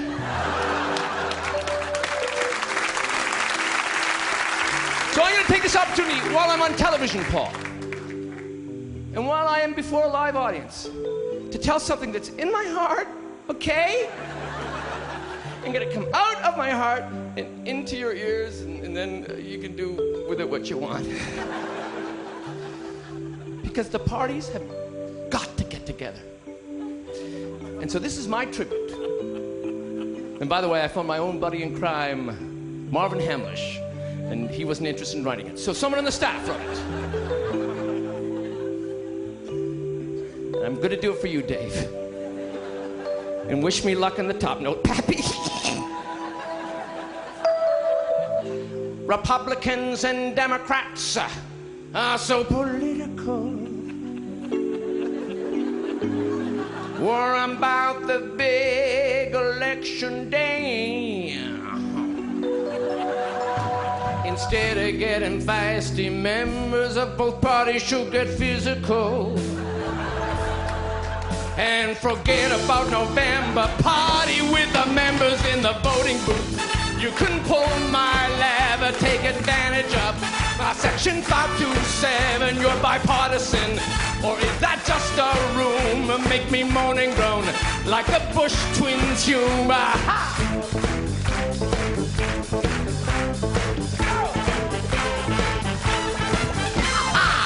The voters on the right and left can play ball together. We put our pants on one leg at a time. So let's unite all of us and take our pants off all together. Shall we go back to your polling place? Oh my. Oh, why must you choose to mock my caucus? Walk out and leave me. I don't appreciate the nickname straw poll. So what if I'm a swing a voter who goes both ways like Jim McGreevy? Play rough, you know I love it when you tell me shove it in the voting booth. You couldn't flip my switch by the ballot box. I can scratch your itch, we can bring it on. Life's too short, too thick, and so let's just keep pumping, just like Bubba's ticker in the voting booth. Where are the balloons? In the voting booth.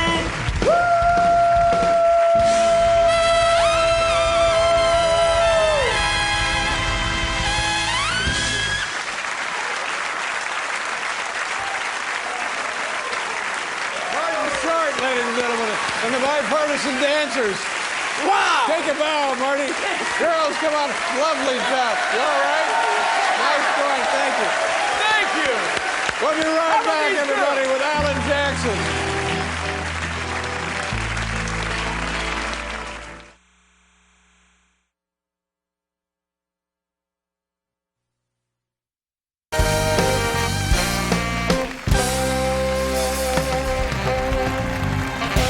And now, ladies and gentlemen, it's time for another wax figure of a big. By the way, we're lucky we could get the wax figures of these people. Alan, who's the next big star that won't be on our show? Hey, it's the queen of daytime television, Oprah Winfrey!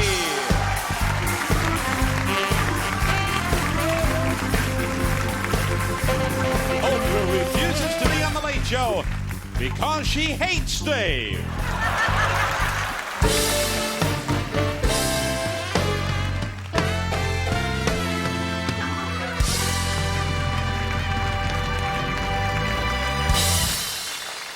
Our first guest is a tremendously funny man. His new film entitled Jiminy Glick in Lalawood opens on Friday. Here's our good friend Martin Short, everybody.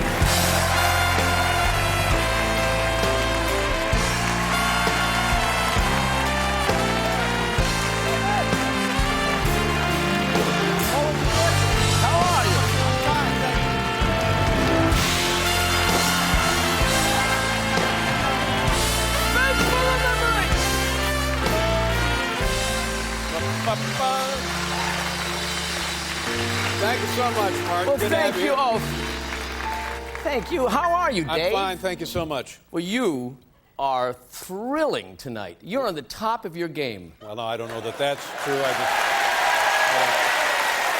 know, I don't watch your. I haven't been watching the show a lot since you made the move to CBS. But with this whole TiVo thing. Yeah, I understand. Which I used to think was one of the Jacksons. I now can. I am watching the show almost to the end. Is that right? Yeah. Good for you. Thank you very much. Yeah. And you look. Oh, don't even start. Sensational. Please. Oh, please. I No, know you do. No, you're just kidding me. You You do. No. Oh, I'm kidding. You're kidding. No, I'm not kidding you. No, really, I will tell you, and I've said this to... Hi, Pa. Fabulous to see you. I often can't wait for the propecia to kick in. No, I often feel that it's a mistake for men like yourself to do cosmetic surgery, but I'm telling you, I am dead wrong. I think 20% more and you're finished. Really? Yeah. Well, thank you very much. I appreciate that. You look so young you could be marrying Elton John. I'm telling you that right now. That's nice It of you to really, notice. it's just a gift that you have. Well, you look so great for a second, I thought maybe you were the wax figure of Martin Short. Hey, let me tell you something. I was upstairs. I thought the joke was that was really Brad Pitt. Regis, you knew. Yeah. But that really looked exactly like Brad Pitt, and I thought that he was going to come to life. And he won't do the show. No, he won't do the show. How come? He's too big for us. Yeah. Yeah. But you've gotten some big people. Every now and then. Yeah. Well, like yourself. Well, thank you very much. Of course. Oh, no, don't be silly. How's your family, by the way? Oh, my family. They're all great. Good. They're good. They're Good. fantastic. Yeah. But more about my career that I wanted to say. They'll always be there. Yeah, of course. But I just got back from the Pope's induction. Is that right? Yes, I opened for Cardinal Law, and you know... Really? Yes! Oh, like I'm gonna lie. I often, you think that a bunch of single men in gowns wouldn't be a good audience, but not at all. Really? They I did, enjoyed it? yeah. Yeah. What kind of things did you... Well, I did a couple numbers from The Wiz. Uh-huh. And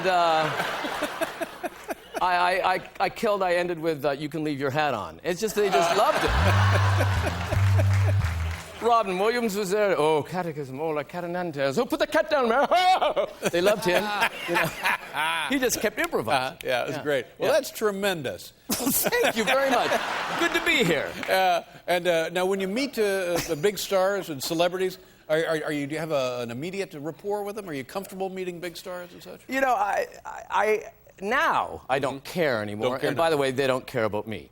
You know, but when I was younger in the old days, I would be always shocked and intimidated. One time I was in 1983. My friend Dick Blasucci and I were, you know, Dick, were flying. We were flying. I don't know that I've met Dick. Well, you know, you'd love him. He's a lovely, lovely I bet boy. he is a lovely boy. And we were flying. It was 1983. We were flying from L.A. To New York, and suddenly, screen and comedy legend Lucille Ball got on the plane with her husband Gary Morton, and they sat in front of us, and I was, you know, I was very excited, and I was on SCTV then, so I wasn't. Great you know, show, by the way. Lovely show. Thanks. Wonderful show. Thank you. DVDs are out now. Is that right? Yeah. Anyway, so Lucy's in front, and at one point, she gets up and she turns around to face me, and I'm thinking, maybe, just maybe, she's seen me on SCTV, Right. even though it's late night. And she turns and says, "Hey, excuse me, you've knocked the back of my seat about 3 times. Could you try not doing that? Thanks." So she sat down, and I'm confused because I'm in first class. I'd have to be doing this to hit the back of her seat. So it doesn't make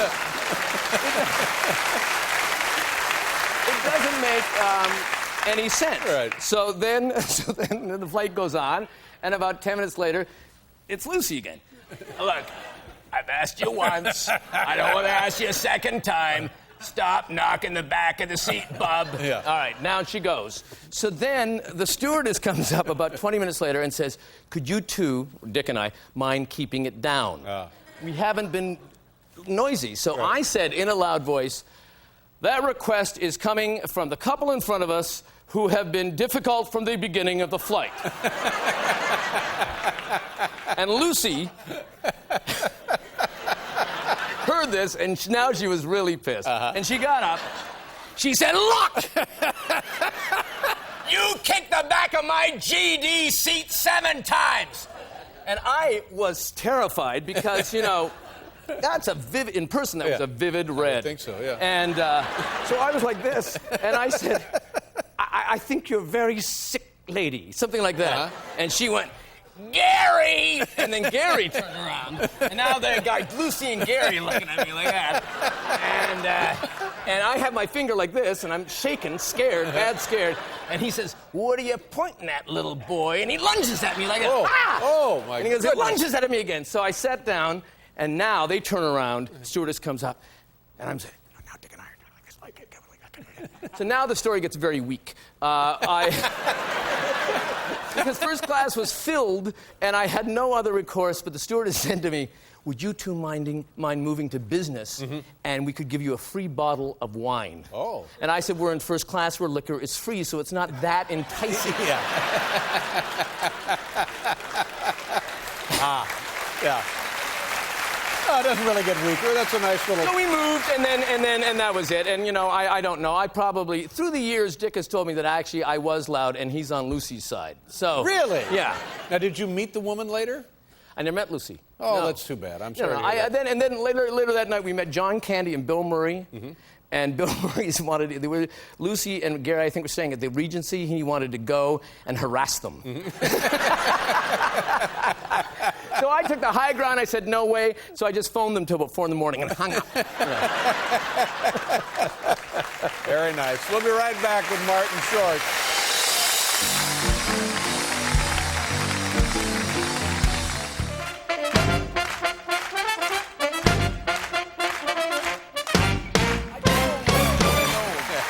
Martin Short, ladies and gentlemen. Alicia Cuthbert. Tell me, I think you're really good at telling show business stories. Why, thanks. I love when you do monologue. No. Now, so do you have another show business story you could tell us? Well, you've so narrowed it down. We were... A favorite. Well, I think the favorite is probably the first time I was on the Johnny Carson show. Oh, what a great moment. What a tremendous It was an amazing moment because... What year, do you remember? It was 1988. And I was already kind of like, you know, well known enough that I might be the first guest out. Oh, great. But then they phoned me up and said, "Oh, we've had a switch in booking. We want to switch you to a different night because that's the only night that Betty Davis can do it." Oh, my God. And Betty Davis. Yeah, 1988. Wow. And I said, well, you know, let's just leave the booking as it is. That's fine. I'm happy to come out following Betty Davis. Right. So Betty came out first, and she, you know, she was older and frailer, but she still killed. She did the plate bit. Look how they stay up in the air. She did. Killed. And bit, you know. So then I come out, and you know, and it is, I have never met Johnny Carson. It was like wildly daunting, obviously, you know.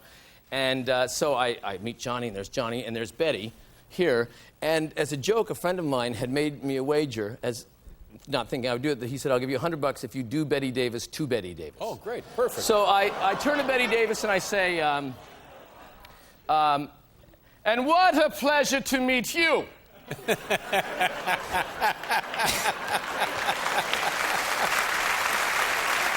And she said, "Thank you," because she had no idea who I was. She thought that's the way I spoke. And so then so I'm talking to Johnny, and it's kind of going okay. You know, I'm doing Gary Lewis, and he's asking me to go down the list, and I'm excited, and it's going well, and he's doing that. And you feel, oh my God, there's Johnny Carson. And in the two shot, which is hysterical when you see the tape, you see puffs of smoke coming in like it's a smoke machine. You know? That's Betty, who's just smoking to the end, you know. And then at one point, so there's a little second lull, and you hear off camera, "Do you do me?"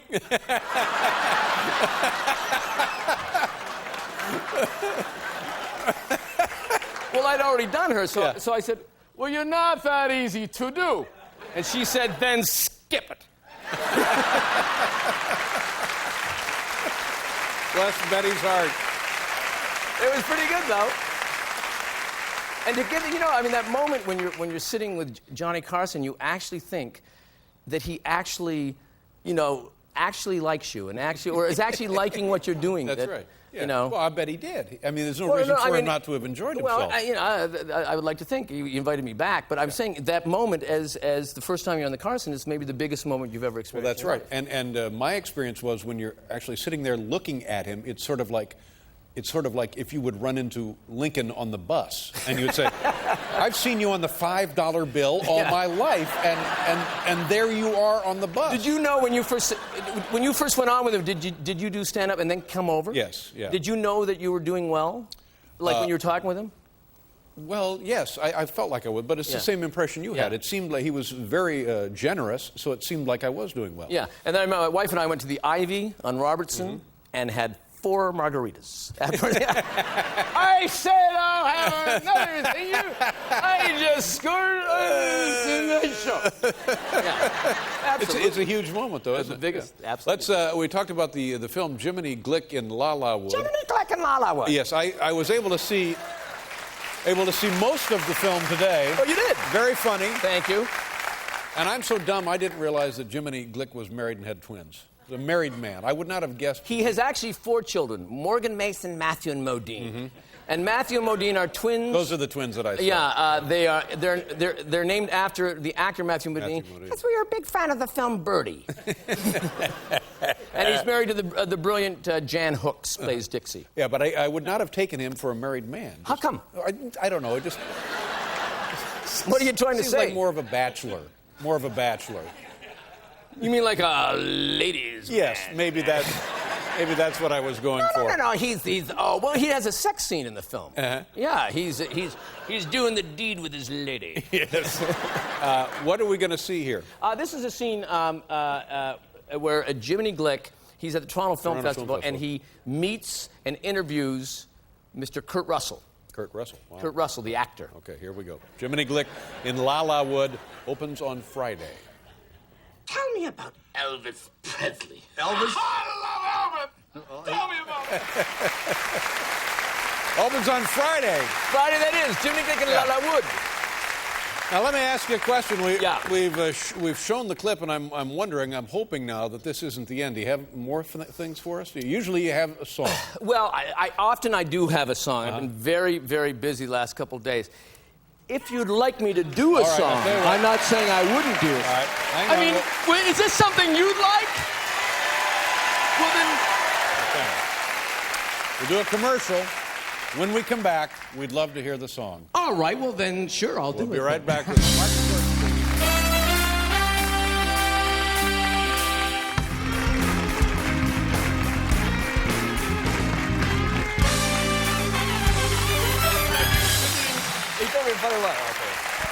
Martin Short, ladies and gentlemen. Now,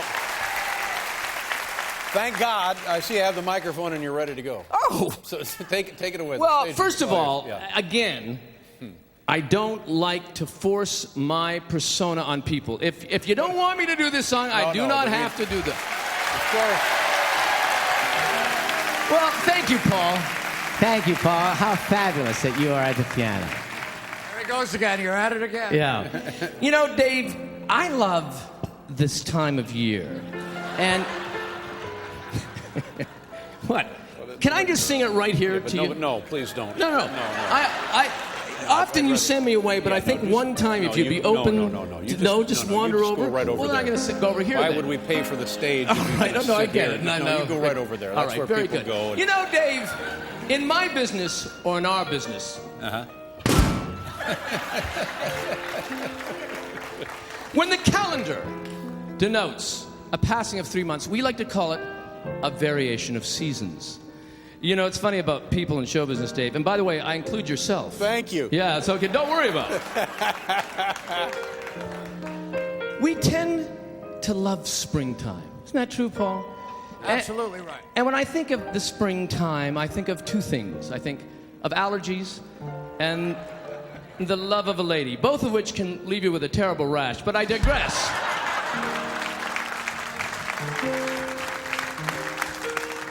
So on the way over tonight, via horse-drawn carriage, because I love to pamper myself, I got to thinking about how this time of year makes one feel. So I got out a pen and I jotted out a check to my lyricist who wrote this song, which captures, I think,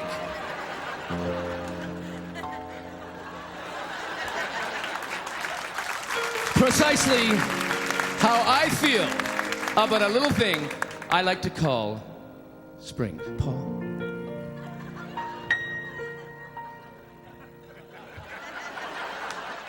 Now that winter's gone by, pretty girls catch my eye. Springtime makes me want to cheat on my wife. Hotter tops, breezy skirts, April showers, ew, felt a squirt. Springtime makes me want to cheat on my wife. Martha Stewart, spring has sprung, so were you. Is there room in that ankle bracelet for two? Kirstie Alley, not so thin. What say we order in? Tell my spouse it's not treason, it's the fault of the season. Springtime makes me want to cheat on my wife. No, Paris Hilton, press record, dim the lights. That's hot. Let us make it a blockbuster night. So dare me more. Let's engage. I can play my age when the equinox is vernal, my libido's infernal. I'm a desperate house husband in crisis amid love. Springtime makes me want to cheat on my wife.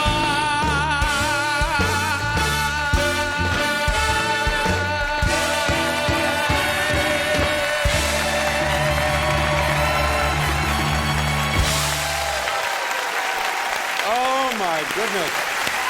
Just wonderful. Thank you very much, girls. Thank you, Bye-bye. Dave. Marty God bless you. Short, ladies and gentlemen. What a showstopper. Thank you. Thank you so much. Oh, thank you. Always a pleasure. Thank Good you. to see God you. bless you all. We'll be right back with Alicia Cuthbert.